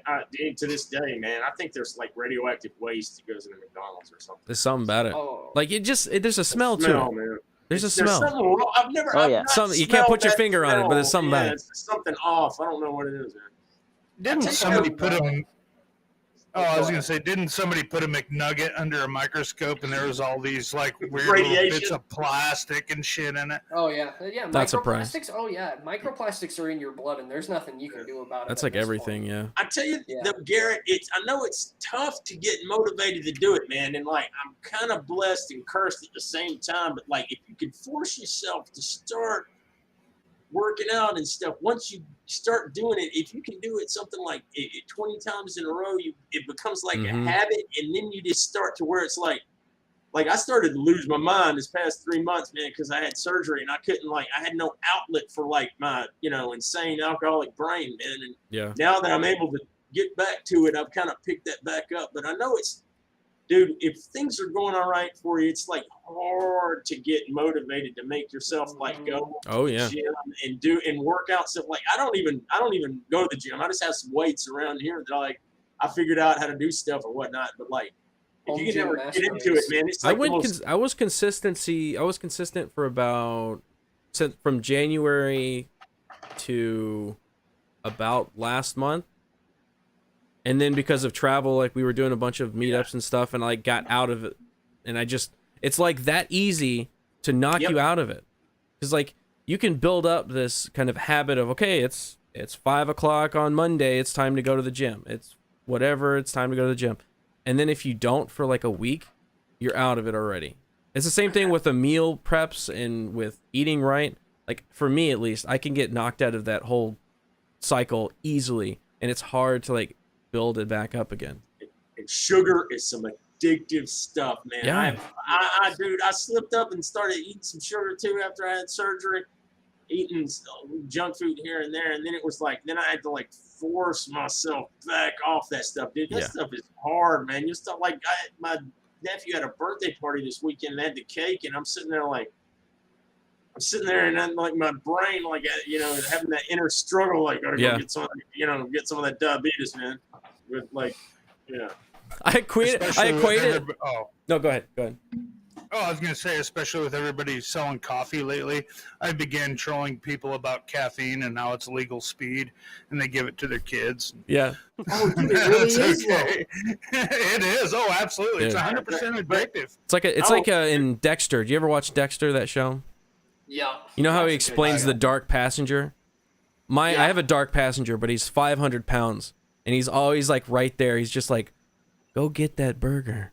You're hungry. Oh, yeah. I'm like, but I've got meal preps. Yeah, but it's way easier to just go get it at the fast food restaurant. Like I have a dark passenger. Oh yeah, dude. Always there. You ask Gary about that. Alcoholics and addicts, dude. We got that. It's not a 500 pound. It's like, I don't know what it is back there, but it's like some monster that's always just like, it's waiting for you to fuck up. Just waiting for to put its foot right in the door to kick you right back out, man. And you have to like, telling you, man, I've got a few years now, or days, 24 hours, however you want to call it, under my belt. But man, it would just take one wrong decision, man, and you're just right back off to the races. And it's just like, yeah, it sucks. It's like this big freaking gorilla just waiting to fucking wreck you. Ruin. You have to be aware of it at all times. It's your filthy Frank to Joji. Yeah. Filthy Frank's always ready to come back. He's just waiting for Joji to slip up one time. You've seen him break character a couple of times where like someone's yelled out Frank and he just nods and points. Hey, I got something I was thinking about earlier. What are you guys' favorite fictional character? What's your favorite fictional character? Lazarus Long. Explain. He's one of the characters Robert Heinlein wrote, a few different books about. My favorite book of his is Time Enough for Love, and the whole it's kind of a long story because that's the whole story. Is this guy is kind of a long life. They do I forget the name of the center that these guys go to, but it's this whole society of long-lived people, and they have regeneration kind of facilities or whatever. And it's crazy. It's a crazy universe because he can travel to a planet and literally like pioneer it, like settle it with wagons and horses and stuff like that, and he'll outlive everybody. And then, the starship will show up and he'll jump back on. If you have time or want to listen to the audiobook or whatever, I really recommend Time Enough for Love. It is so bizarre. I'm not going to tell you how it ends. Is that the first book with that guy in it? I would say it's probably not the first, but it's the most comprehensive of who Lazarus Long is. Time Enough for Love. I want to write that down, man. Heinlein's great. Starship Troopers is freaking one of the best books ever, dude. Trust me, Time Enough for Love is, it's so much better. And I think it's even better than Stranger in a Strange Land. There's Moon is a Harsh Mistress is another good Heinlein book, but above and beyond, Are Time these Enough for Love. Noir detective stories? Like that sounds like titles from a noir detective story. Well, in it, if you get into Time Enough for Love, it's insane. He goes he buys and frees these slave children, and it's so insane you almost can't explain it. But it's a what's that? It's science fiction, though, isn't it? Is it science fiction? Yeah. It's science fiction. And it is just so bizarre and it's so original, and I hope nobody ever touches it. Yeah, that's a cool pull, man. I don't know. Like Superman. I love Superman. Starship. Now, I haven't read the book. I mean, I love the movie, but I know the book is like completely different than the movie. It's real good. I know how like the book is like 100% earnestly about like the warrior culture and battle and being in a positive light. The movie's making it like a tongue-in-cheek satire on it, but the book is very much like, yes, if you had these aliens that you had to kill, and we're all for that. Like the entire society is for that, and the book kind of puts that in a positive light. The movie's kind of like Verhoeven's like kind of leftist type satire, like, but the book's got more like kind of I heard somebody describe it like almost like a libertarian feel to it, right? Yeah. It's cool. I've heard that it's more of like based. Like a based, yeah. It's like really based, like a practical, like if you actually had aliens that are these crazy insectoid things, what would you have to do to survive and get rid of them? You'd have to build this whole warrior culture and be like, promote that and have all of your schools push towards that because you have to kill. It's almost like a Warhammer, like a light version of Warhammer. Yeah, and that's one thing about Time Enough for Love is it lightly ties into that whole world. Mm-hmm. All these books are kind of relatively in the same universe, and it's so hilarious. Once you get into some of his less popular books, Heinlein is just absolutely hilarious. I mean, he is so good. Yeah, that guy has an imagination like there's no. I'm sure it was a little nuts. You'd have to be to come up with some of that stuff. It's awesome. It's an awesome kind of crazy, though. Yeah. My favorite character is Prince Victor Steiner Davian from BattleTech. A Steiner, nonetheless. From what? I don't know that character. Explain. It's basically Mech Warrior. Mm-hmm. Yeah, I know the world. Material for Mech Warrior is BattleTech. They also had like a card game like similar to Magic the Gathering that I actually was into. Oh, okay. And that's how I got into the books. And basically, there's he was in the universe. So basically, people left a part of the universe to do their own thing, and then they came back. Are you talking about the clans? Yep, exactly. The clans and the inner sphere. The inner sphere are the people that stayed together and had wars on wars after basically the downfall of the empire, basically. And the people that caused the downfall of the empire left and then came back. And Blood of Kerensky, something like that, trilogy was the really good. It was by Michael A. Stockpole, who I really like his books of it. But basically, it's kind of like a nicer Game of Thrones situation of political intrigue and whatnot. And Victor was my favorite out of any of those characters. So he was like a becoming prince, where him and his father is one side of the inner sphere and his mother is another side that did an alliance, and he was basically a child for the alliance. And later on, his sister or half sister is crazy and tries to kill him. So I gotta read BattleTech. I need to read more Warhammer too. I'm trying to get into those books as well. Like I need both of those. Yeah, BattleTech lore is really good. Some of those books are pretty awesome. Razorfist has a couple audiobooks that he's. I was watching Razorfist's interview. Really good. I was watching his interview with the writer of a lot of those that got like canceled recently. Right. Yep. And yeah, they were talking about the storylines. I was like, damn, this sounds fucking rad. I got to get into that. It is. It is. And of course, Tex Talks BattleTech. If you're not listening to Tex Talks BattleTech, get on that ASAP. Sir Reefer, what's your favorite? What's your favorite? Mine's going to sound weird, but I'm going to give you a really good reason why. And it's Mewtwo, okay? So if y'all remember that wonderful, wonderful orange video cassette, Pokemon 2000, right? Yeah. Yeah. See, this is taking some of us back. I was a real young and no older than 6 years old, and I'm remembering this movie. Okay. The whole movie is essentially about Mewtwo's creation as mankind's way of understanding and effectively controlling Pokemon, right? And they want to be able to communicate with them so that they can more easily assert their will over Pokemon. Okay? But it's put in a lot lighter terms for children. And at the end of the movie, after all the fighting's done, and Ash even tries to throw hands with Mewtwo directly, right? Mewtwo is sitting there talking to Mew, the god of creation, essentially. And he delivers the rawest fucking line I've ever heard. I realize now it is not the matter of one's birth that dictates their destiny, but what they choose to do with the gift of life. That's why.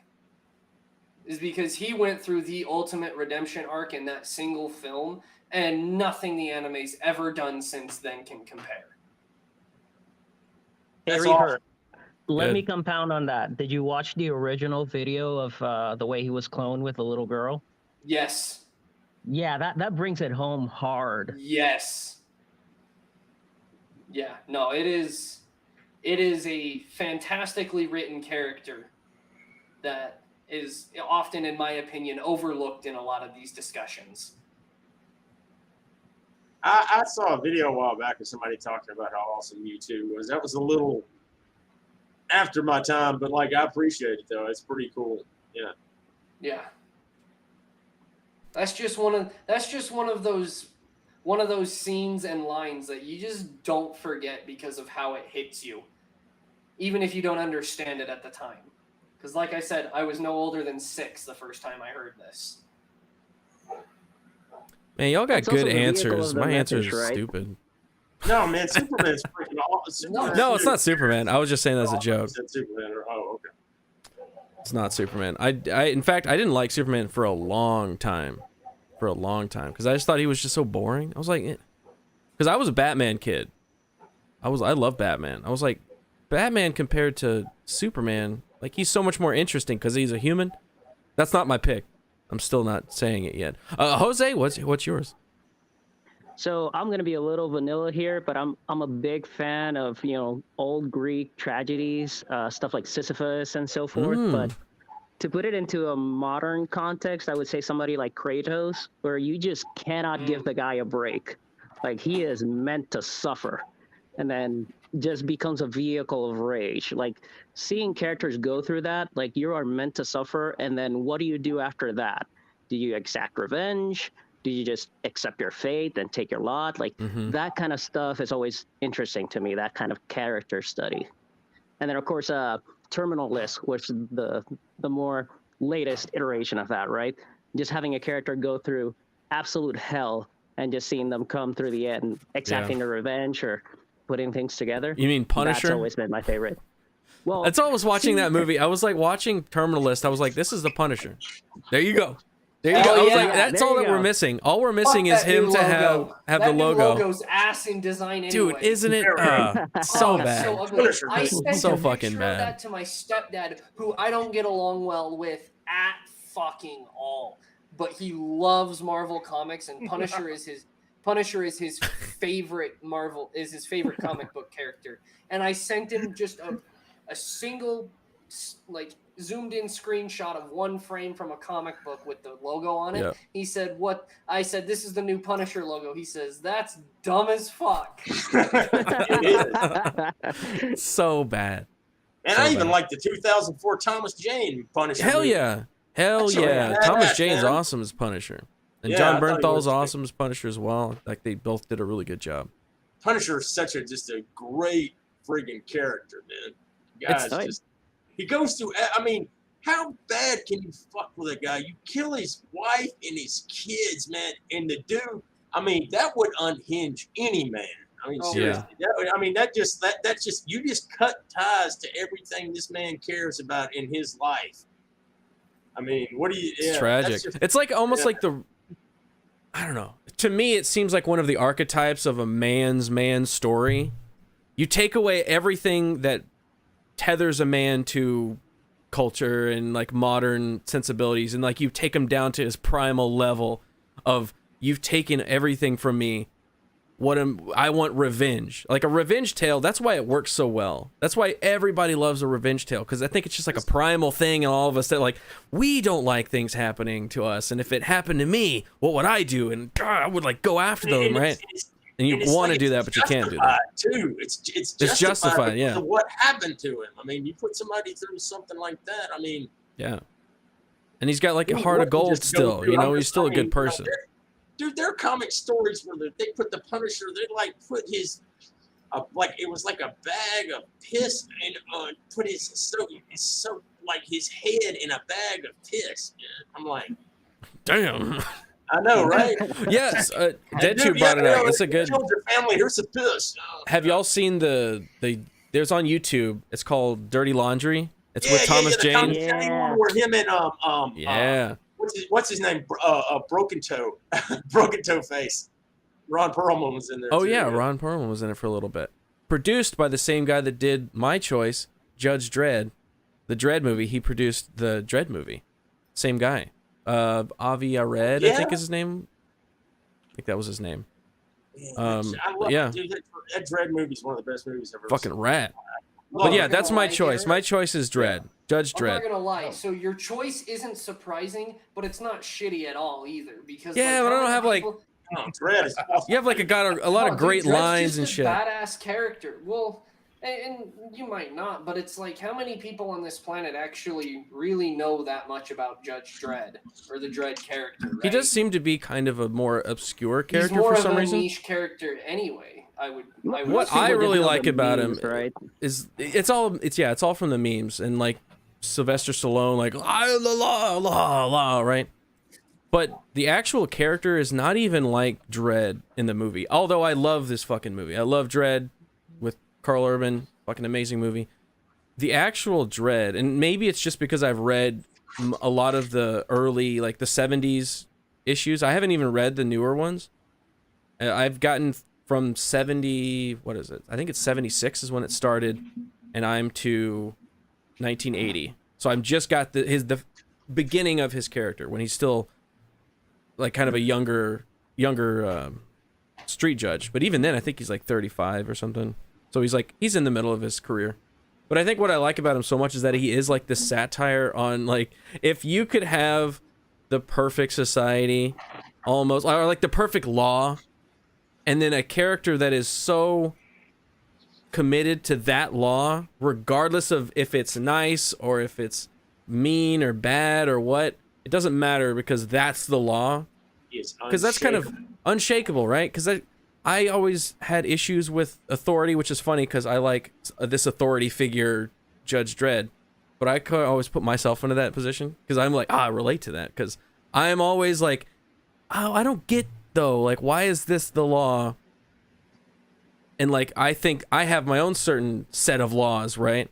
I go, well, this is how it should be done, and I think everything should be done this way, and that kind of like personifies that as like the law in that world is the only law there is, and if you go outside of that, it's like, all right, well, done. You go to the ISO cube. You go to the ISO cube. You got like none of this in between stuff. Like I saw you commit a crime. No bullshit. Straight to the freaking ISO cube, or you get executed.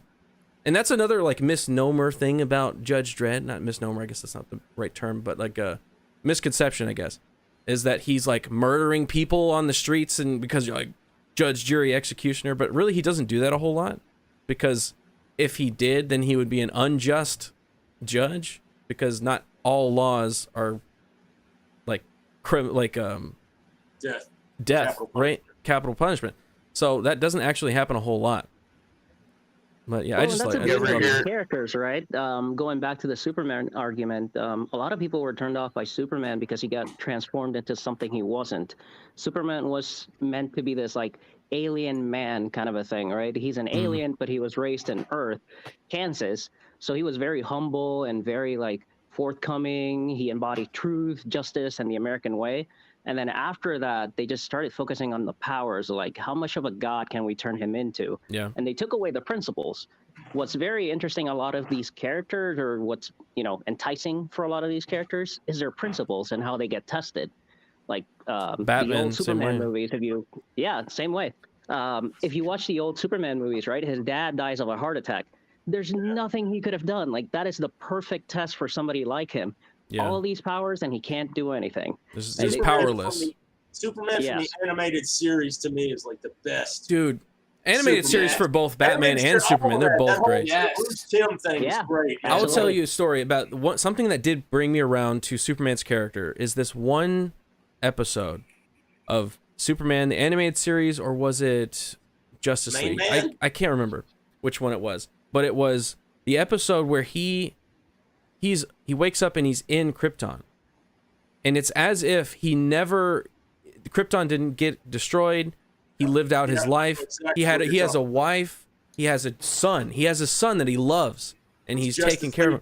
Unlimited. Was it Justice League Unlimited? Mongo put the what's that, like the flower thing on him and made him think. He made him think that he was in this world. Everything that he would have had Krypton not blown up. Yep. Then had it ripped away from him, man. And what was so great about that was that he had the choice to stay. He could have stayed. He was living in this life, and he realized that he was in this simulation, and he's had the choice to stay in this life that he had everything he ever wanted. He get to have his son. To me, I have a son, right? I have two sons now, but at the time I was thinking, if I woke up and I realized that my son was not real, could I make the choice to leave? Think about how powerful that choice is. He has a son that he believes is real, that he has real feelings for, that he really loves. And to make the heroic choice to go, no, I need to go back to reality to protect people because I have a responsibility. I was like, damn, that pulls my heartstrings on that, because he made that choice. He lived that life for decades. Right, yeah. He believed it was real. As his real life, and then he realized that it wasn't. Yeah. And he had to leave. That's why he's sitting there hugging his son, saying, "I'll never forget you." Man, dude, that scene is heartbreaking. Rough. It's rough. It's so good. But yeah, that's what kind of brought me around to liking Superman more, is because it's that dilemma. It's that the character of somebody with so much power.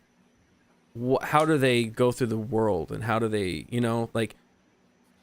how do you live with that? And that's what kind of intrigues me about Superman, is almost that is the aspect of why Superman's good, is because he has so much power, in that he holds it back. Right, and the story there becomes interesting if you're willing to test that, right? Because if you just give them an exit or an easy out with the powers, then it's not worth it. It's not interesting. It's always interesting if you give them a hard challenge and you have to put the principles on the line. Am I willing to go through with this, or am I willing to sacrifice everything just for the benefit of myself? Yeah. Which a lot of modern movies don't really go for. Like Multiverse of Madness, terrible character motivation there. She's straight up like hardcore villain. Like she was willing to murder people across the. And then we're supposed to just think like I'm sure they're gonna bring her back and they're gonna make her a good person. Like she's gonna be completely she redeemed. Everything, Garrett. She fixed it. She's good. She killed herself in the end, so she's no. The fucking line, dude. The fucking line when he goes to her and she's like, I did all these horrible things, and he said, but you put it right in the end, and that's what really matters. No. Oh, God, yeah.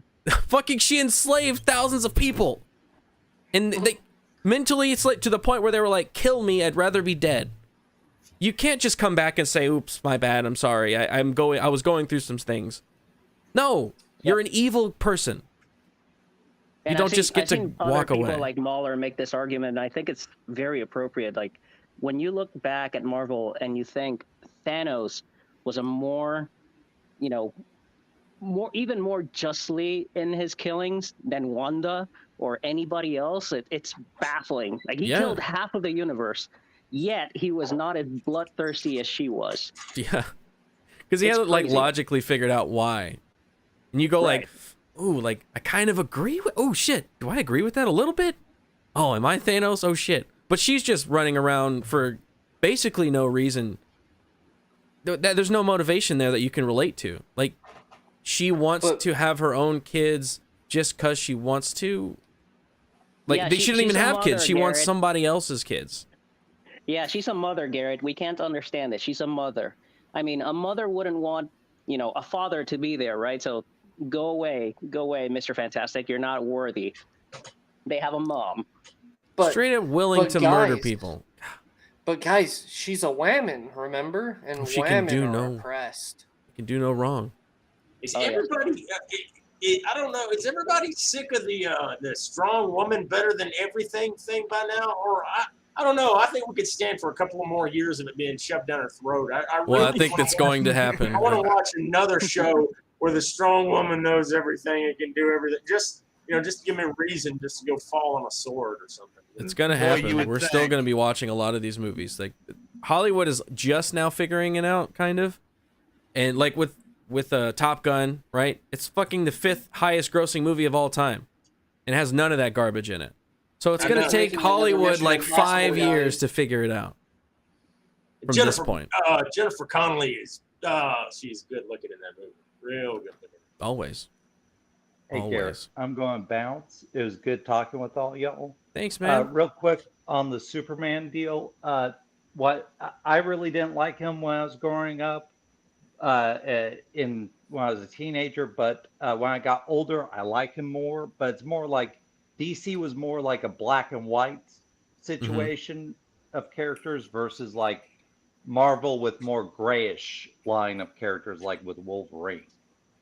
Situation. So I like Wolverine when I was a teenager, but now as a grown up, I'm like, I like Superman more because he has morals and sticking to the bedrock of morals. You start to understand that more as a kid. My 2 favorite of all time were Batman and Wolverine. It was like Batman and DC, Wolverine and Marvel. Those are my favorite characters, just because Wolverine is such a powerhouse, and he's just like an animal at everything, and he's so great.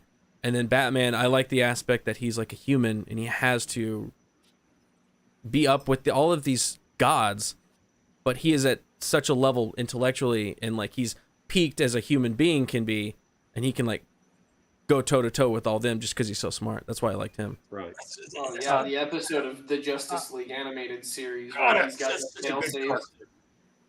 But thank you, Jim. I appreciate it. Thanks for coming in, man.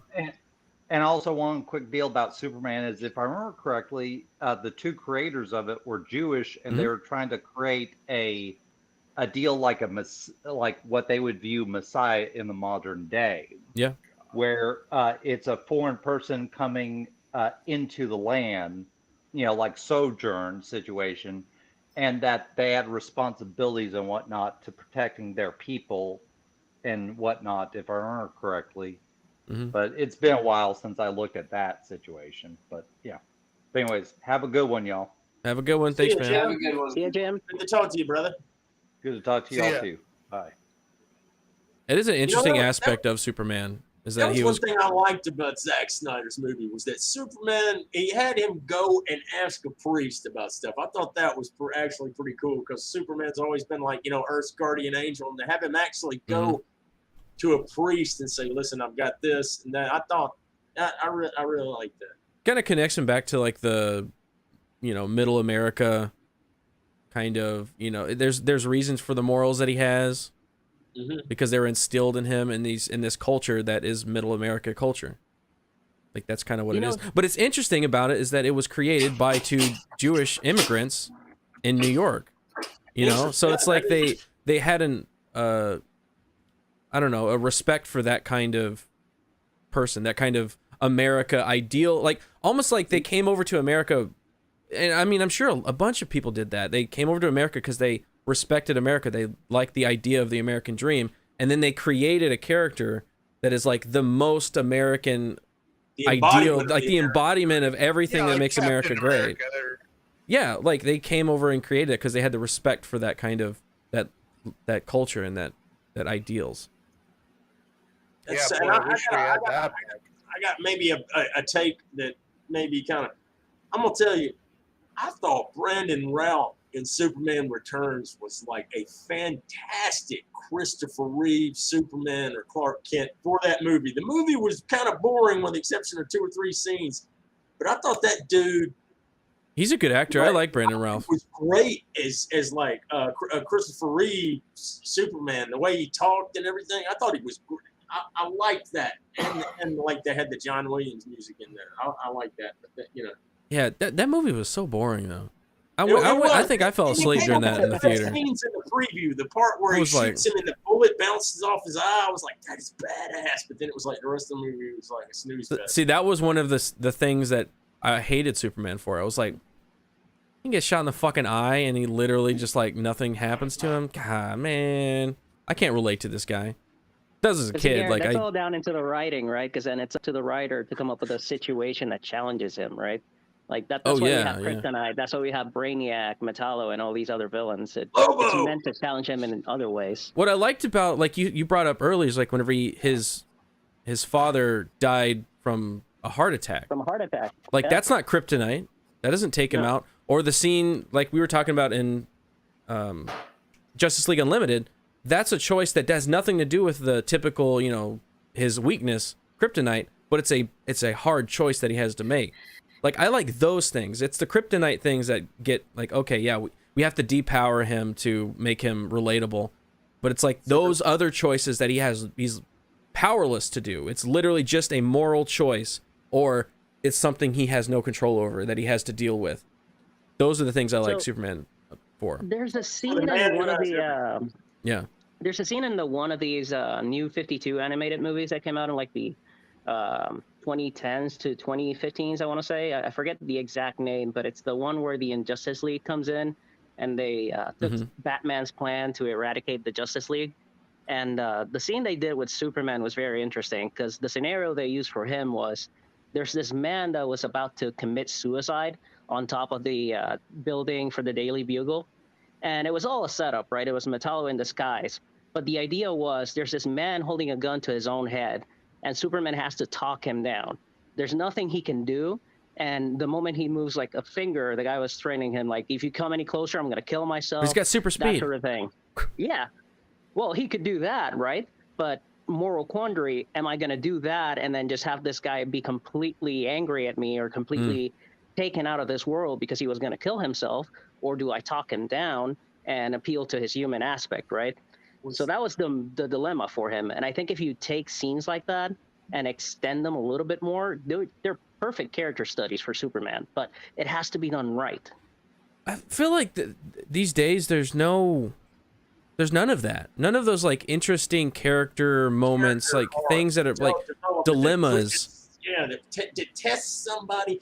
It's like you've got when you marry Sue, they're perfect. Nothing happens to them. They start out. They're correct in the beginning. They're correct in the end. It's correct in the end. There's nothing. It's like a fucking. It's a flat line, man. The entire, which is like what you want to happen when you watch it. There's no character arc whatsoever. When you have that one in that episode, Garrett, is called "For the Man Who Has Everything."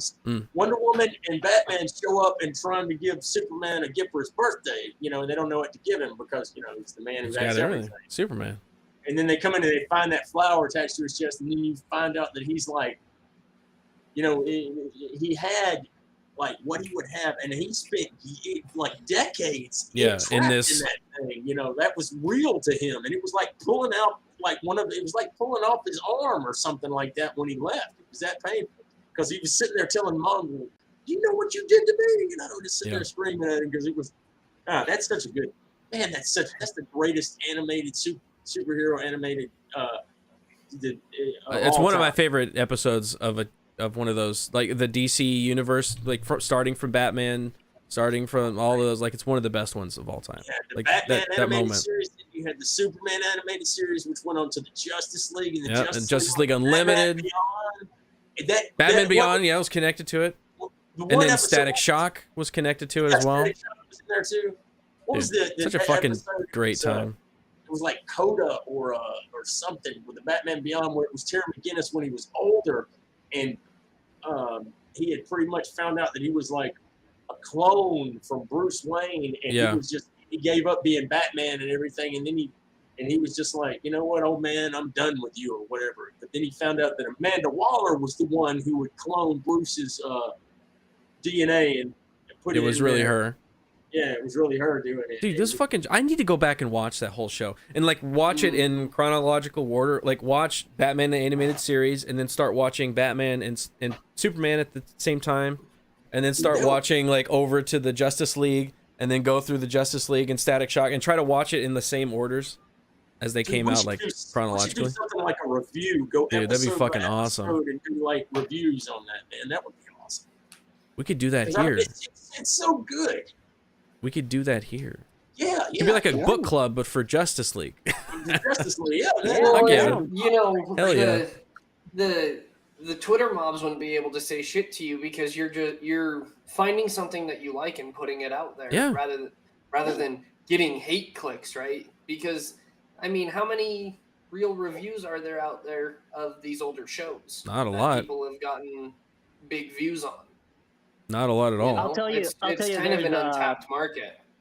Well, there's the Nostalgia Critic and the Channel Awesome crew. They did a lot of that back in the day. Mm-hmm. Unfortunately, what they do is very like surface level. Like, oh, I admired the score or I admired the situation, but they don't go too deep into how it all connects. So they're very like surface level kind of reviews. Yeah, some of the stuff that guy did back in the day was okay. Some of the critic stuff. Some of I actually did like a rewatch from like the beginning and watched every episode just because I had time.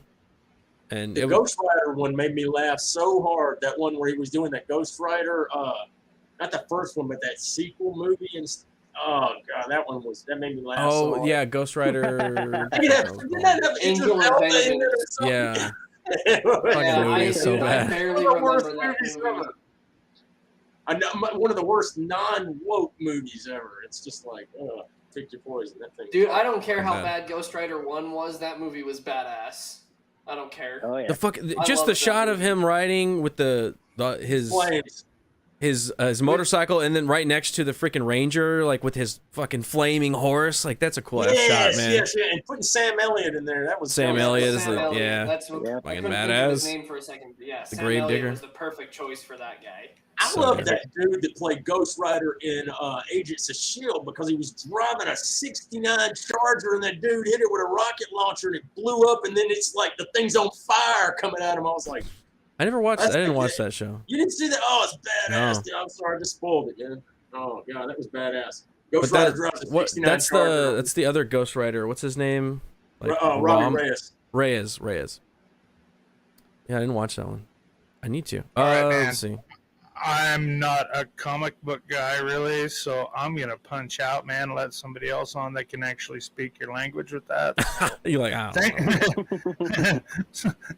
well, I mean, I like listening about it, but, I just, didn't grow up with that, My dad owned a theater back in, like, the late 80s and stuff. I saw a lot of movies and whatnot. Dude, that's awesome. Not a huge comic book guy. But like I said, I'll punch out, let somebody else on, or whatever you got to do. But thanks for the opportunity.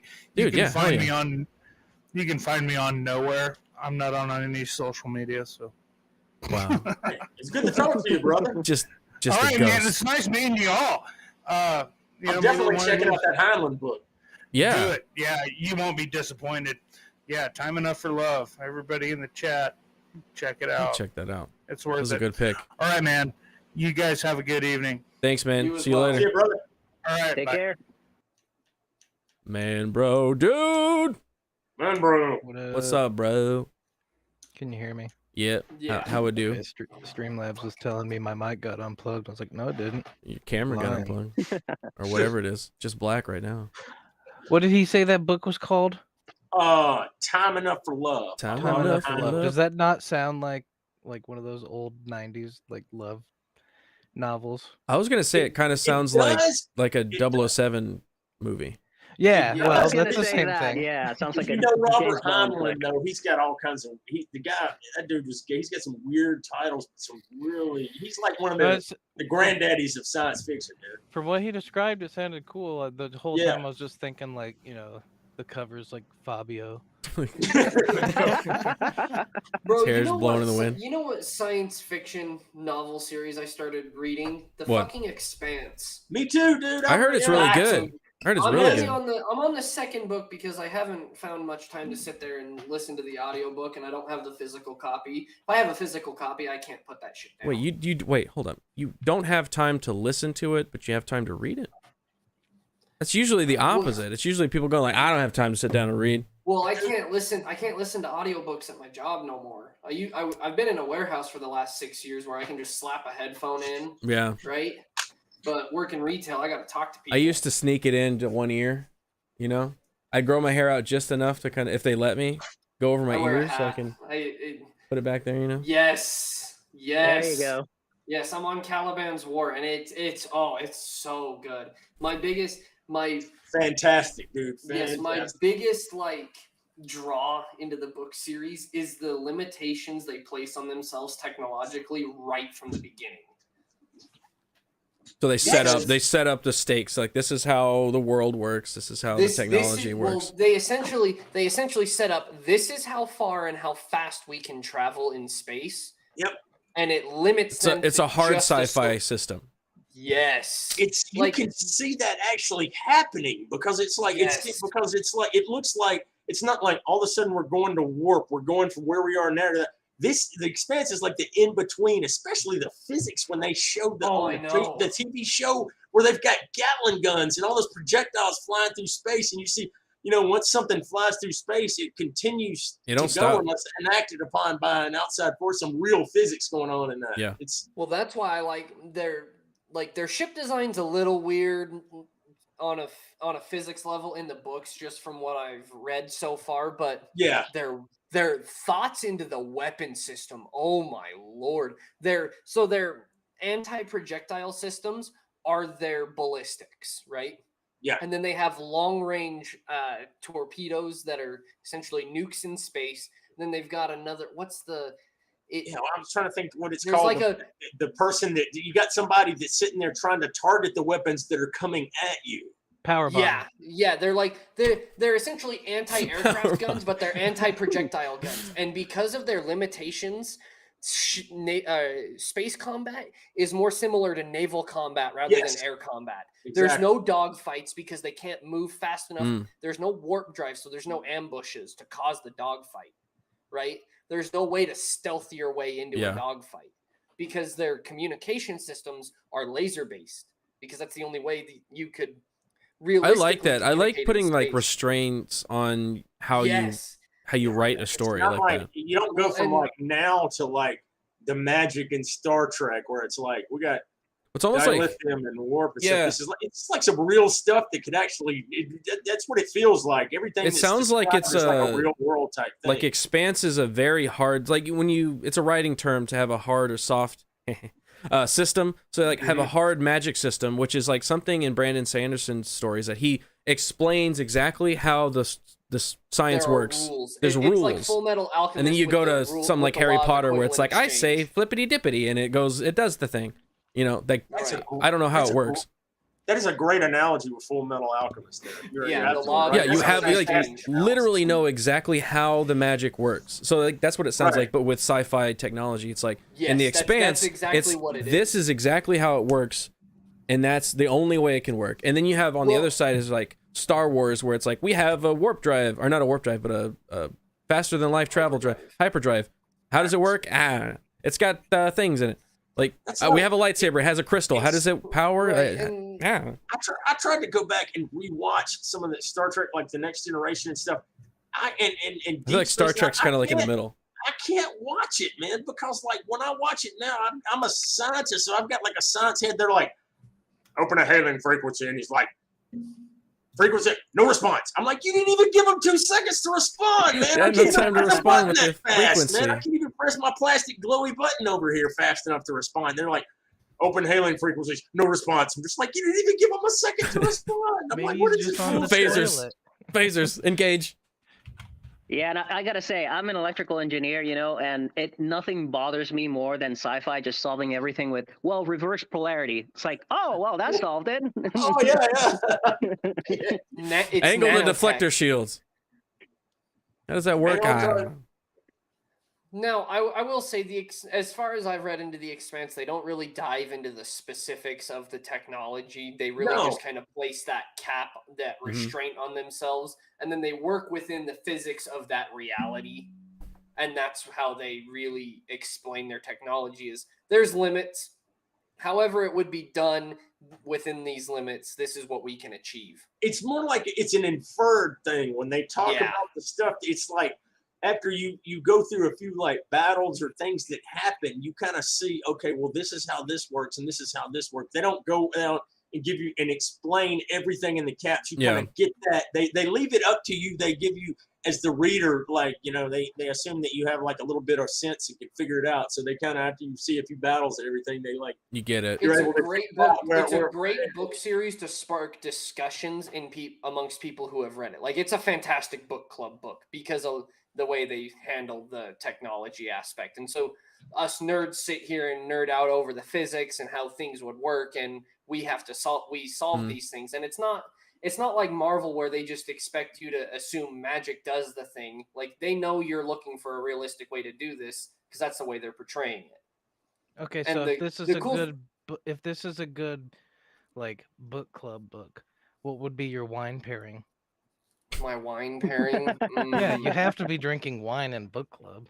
Right. Or is it a whiskey club? It would probably be closer to a whiskey, and then I'd probably go for a Tennessee bourbon, probably from the not a early Kentucky 90s. Bourbon small batch 1792. I would say not that. Because whatever that is, it's not good. It's not good. See, and I'm a very basic bitch guy when it comes to my whiskey. I like a nice bottle of Jack Daniels, but because I haven't had the opportunity to try nicer shit. But one of the few nice things I tried was a bottle from like 1894. Oh my God. It was a honey whiskey. Yeah. Smoother the better. Smoother the better. But I'm also the type of guy that'll take proper 12 straight from the bottle. Some people like spice. I don't like the spice all that much. Not too much of the spice. I like more of the sweeter. I will drink my gasoline of Irish whiskey. Anything that burns. Aristocrat vodka. Willy Wonka Kenobi. Mountain Dew. I got Willy Wonka Kenobi member for 5 months at the Knights of Knee Level. Thank you, sir. Hey, you can be in here right now. But I think we're gonna wrap the show up. It's been 2 hours. Damn, dude. My favorite character might be, that was a little Texas drawl coming out of there. The God Emperor from the Dune saga. He crushed humanity to ultimately motivate them to save themselves. The God Emperor. That would be. I need to read that book series, man. Leto the third. Is it or the second? It's such a dense story. Yeah. Those are, dude. I've read every one of those books, and I forced myself to do it. Whenever I hear Gary talking about, I tried to read it. I'm like, same thing. I read through those books, and towards the end of each one of the books, you get some action. It's like, all right, this is gonna, and then the book suddenly stops, and you're like, I want to read the next one, and you start the next one. It's like a couple hundred years later, and there's no action. You're just like, you just teased me for forever, you bastard. I love the movie though. It's a really good movie. Oh, it was a great movie. They followed the book pretty good. It's just that's a hard read. You sit there for pages and pages describing somebody's thoughts of how they're looking at somebody, and you're just like, that's like, I'm not gonna lie, that's like reading a John Grisham law thriller. But hey, that's one of my favorite authors. Like, The Runaway Jury. God, that's such a good book. I've never read one of his. I know he's like a prolific The Runaway writer. Jury's premise is this guy's on a jury for a huge case against big tobacco, like back before all the cigarette restrictions were a thing, and like the filters had been invented, that kind of thing, before Thank You for Smoking would have existed, right? And so this was like the first big case, and this guy's been he gets onto this jury on purpose, and him and his significant other essentially manipulate the jury and the stock market to make themselves rich while doing a good thing at the same time. Oh, it's so good. But John Grisham will describe every goddamn plank of wood and every stone in the courtroom and every stone on the fucking footsteps. You're like, I before get he it. tells you any type, he's before he like gives you any type of plot. He's like Tom Clancy with law. Tom Clancy's like that with military stuff. Tom Clancy, I started trying to read Rainbow Six, and I was like, yeah, I need to go back and read. Tom Clancy's like that dude. Those Terminal are great List. fucking games, Terminal by the List way. is a little bit like that. Or Splinter Cell and Rainbow Six Vegas. Great fucking video games. Dude, Rainbow Six, even the original Rainbow Six on like N64 and PC. Oh yeah. The fucking game is. I love that game. I spent so much time in that game planning out my. Like how I want blue team to go around this corner and then yellow team to come around this corner and then we're going to come through here and then, yeah, dude, I fucking love those games. Like how much gameplay they got into like such a small, like platform and how they got into, and do a little cartridge. N64 too, yeah. The tech limitations of that. They were able to, depressing the state that Rainbow Six Siege is in because it had such great potential. And where is SOCOM? Where's a new? I need a new SOCOM, like just like SOCOM, Navy SEAL on PS2. I want that. Do a new version of that, because that game is fucking dope. You sneak up on motherfuckers like while they're pissing, and you like go down in the water and keep moving and plan out your attack. Like, for me, man, dude, Splinter Cell. Oh, I love Splinter Cell so much. Like playing duos in Splinter Cell, a blast. Why don't they do that? Bring it back. Just imagine all of us Tom Clancy fans being like, dude, we got a 5v5 multiplayer version of this shit. This is going to be so fun. And then we get Siege, and it's not bad at first, right? It's good for a few years. Has some bugs and some issues because no one's ever done this before. They come out with Operation Health, and they revamp the system, fix it all up, and now it's just generic competitive shooter number 12. Great. Yippee. You know, that's a sad state of the gaming industry because a lot of these genres were just dead by the end of like PlayStation 2, come PlayStation 3. Stealth games were gone by that side too. I mean, Deus Ex was a good game. Platformers were pretty much gone too. Yeah, same. You talking about the first Deus Ex? That's a good game. Oh yeah, now platform is just indie on like Nintendo Store or Steam. Like you don't get a lot of mainstream platformers coming out either. Yeah, think about the what is it, the 4th generation? That's PS2, right? 4th generation? Yeah. Yeah. Like all of the platformers that came out that like Jak and Daxter, Ratchet and Clank, all the Marios that came out that time, Sly Cooper, you've got not Rayman, Rayman.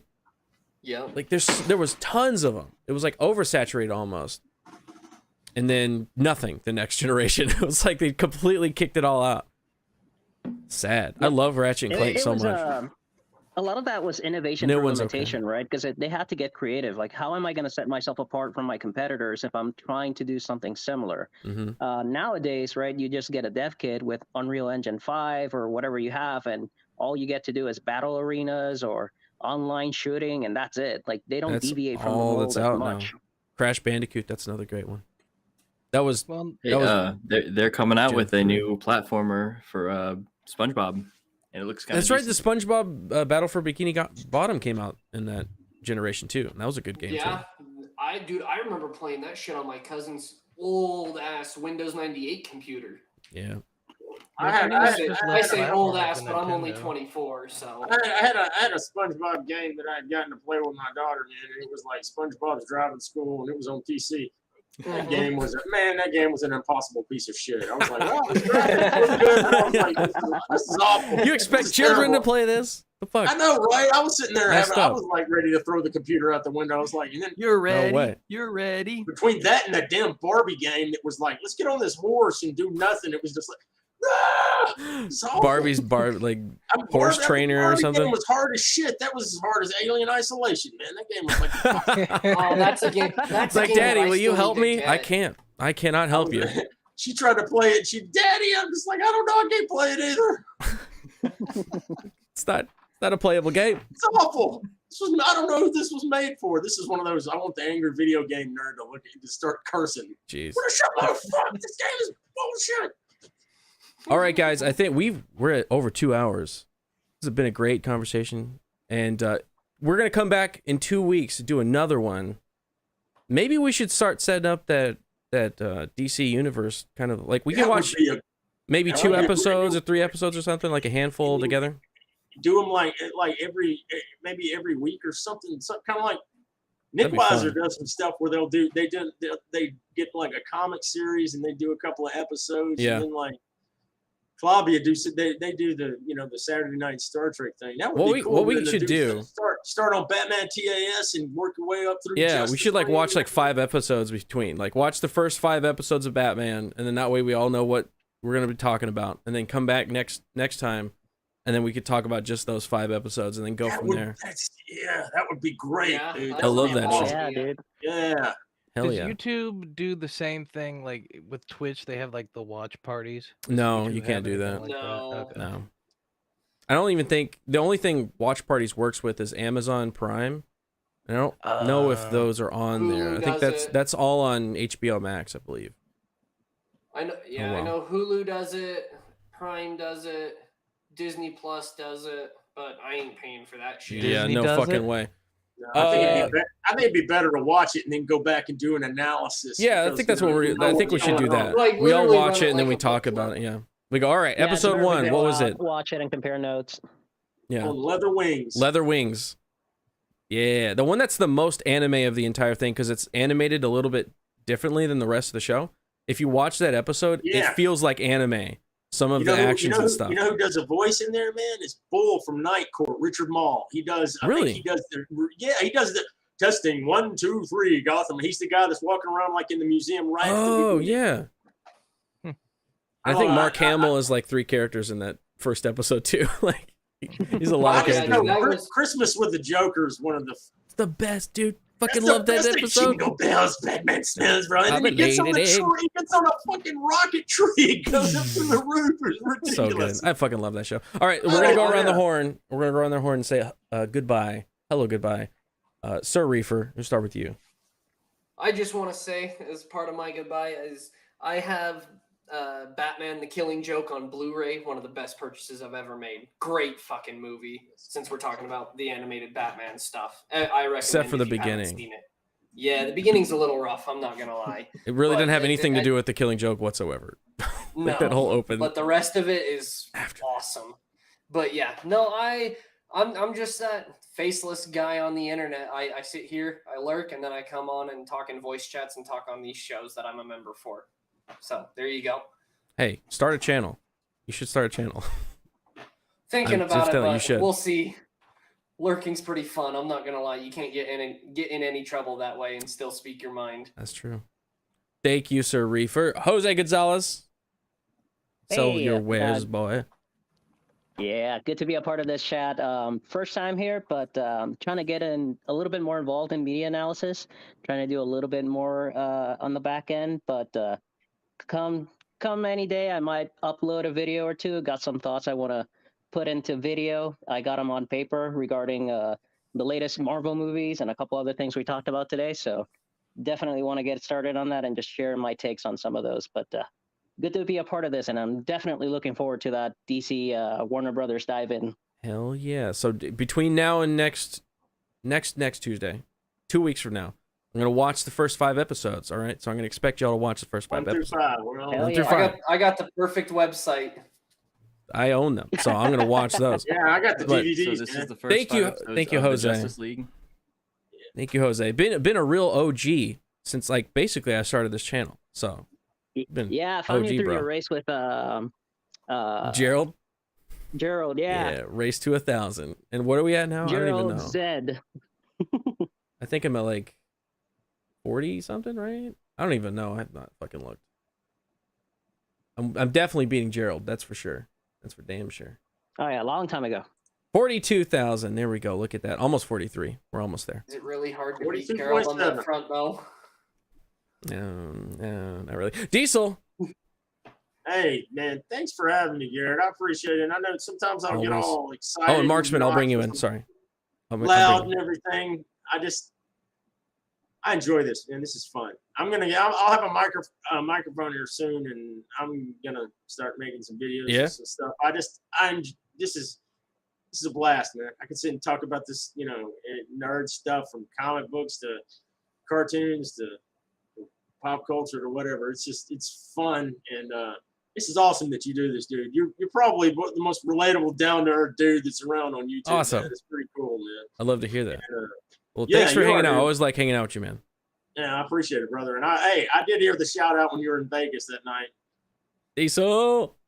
I saw you through 8 layers of drunkenness. I was like, there's Diesel right there. It was Gary's stream. You're like, Diesel, what's up? And I was like, dude. I see you. Seth Elodian, what you got going on? Hello. It was fun to be here. I don't really have anything. I'm not really a YouTuber or anything. Oh, bro. But I may be editing something for some people in October. That maybe then I'll try to plug that. There you go. But the thing I do want to plug is Gloomwood just came out yesterday, and it is a thief style game, and it's a New Blood game, and it's pretty cool. And it's only 3 hours, but it's early access. But it's awesome. I think people should check it out if they like stealth games. And yeah, that's all. Oh, cool, like Thief. Nice. Oh, yep. Dude, it looks like Thief, like straight up. I like the way this. But it looks. doesn't seem to punish you for killing people, so it's like. Oh, dude, it's like a stealth game where you can actually kill people and not be like, oh, great. Does Razorfist know about this? Complain about it. Yeah, I first saw it. Okay. I was like, this looks like straight up his alley. What's the name of this I'm betting game? he's gonna play it this Gloomwood. Friday, but I don't know. Gloomwood. It looks pretty cool. Man, bro, dude, happy late birthday again. Thank you, sir. Speaking of Gloomwood, am I right? Anyways, I don't know. That's not a good thing. Hey, man, it's all right. You take a shot. Take a shot. I just get wood when I'm gloomy, I guess. I get sad and hard. I don't know. It comes with the territory. Anyways, yeah, thanks for having us on. See y'all in 2 weeks. Hell we'll play some yeah. Mass Effect 2. All right, and I'm gonna bring Marksman on because he's been waiting in the back, and I didn't get a chance to bring him in. Marksman, what's up? What do you have to say? Nothing. Marksman, are Marksman, you at your PC? I brought you in. You're in. You're in on the outros. Oh no. He's probably sitting there and wanting to go take a leak, man. No. He's probably like, I got enough time. Marksman. Fingers. I'm hovering over it. No, I can't hear you. No, we can't hear you, bro. You might be muted outside of StreamYards. No. Okay. No. Well, you work on that. I'm not going to close the field here. But I hope he doesn't we are have going to go information on the that would lead stream to the rest side. of the Clintons. That might be what happened. Oh, and Ruin Leon in the chat. What's up? Go subscribe to Ruin Leon. Yeah, He makes hell, chat. You guys are really awesome, good, man. really good content. And hail to the chat. Thank you. You guys have been generous today as always. And 7 new members to the channel. So thank you. Hell yeah. Hell yeah. Hell yeah. So I'll see you guys later. I don't know what I'm doing on my channel. I might be going on InfoWars tomorrow. So Nice. we'll see. We'll see. So that might be happening tomorrow. And then, as always, Friday Night Tights, and so on and so forth. Oh, So I can actually catch this And one what have live you? because I've got 4 days off in a row. Sweet. it's a long weekend. I'll see you guys later. Well, Enjoy the credits.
Oh, it's a late Chad show. That's right. I didn't forget. You thought I was gonna leave, didn't you? Let's see. I don't see how many people are still here? How many Chads are still hanging out?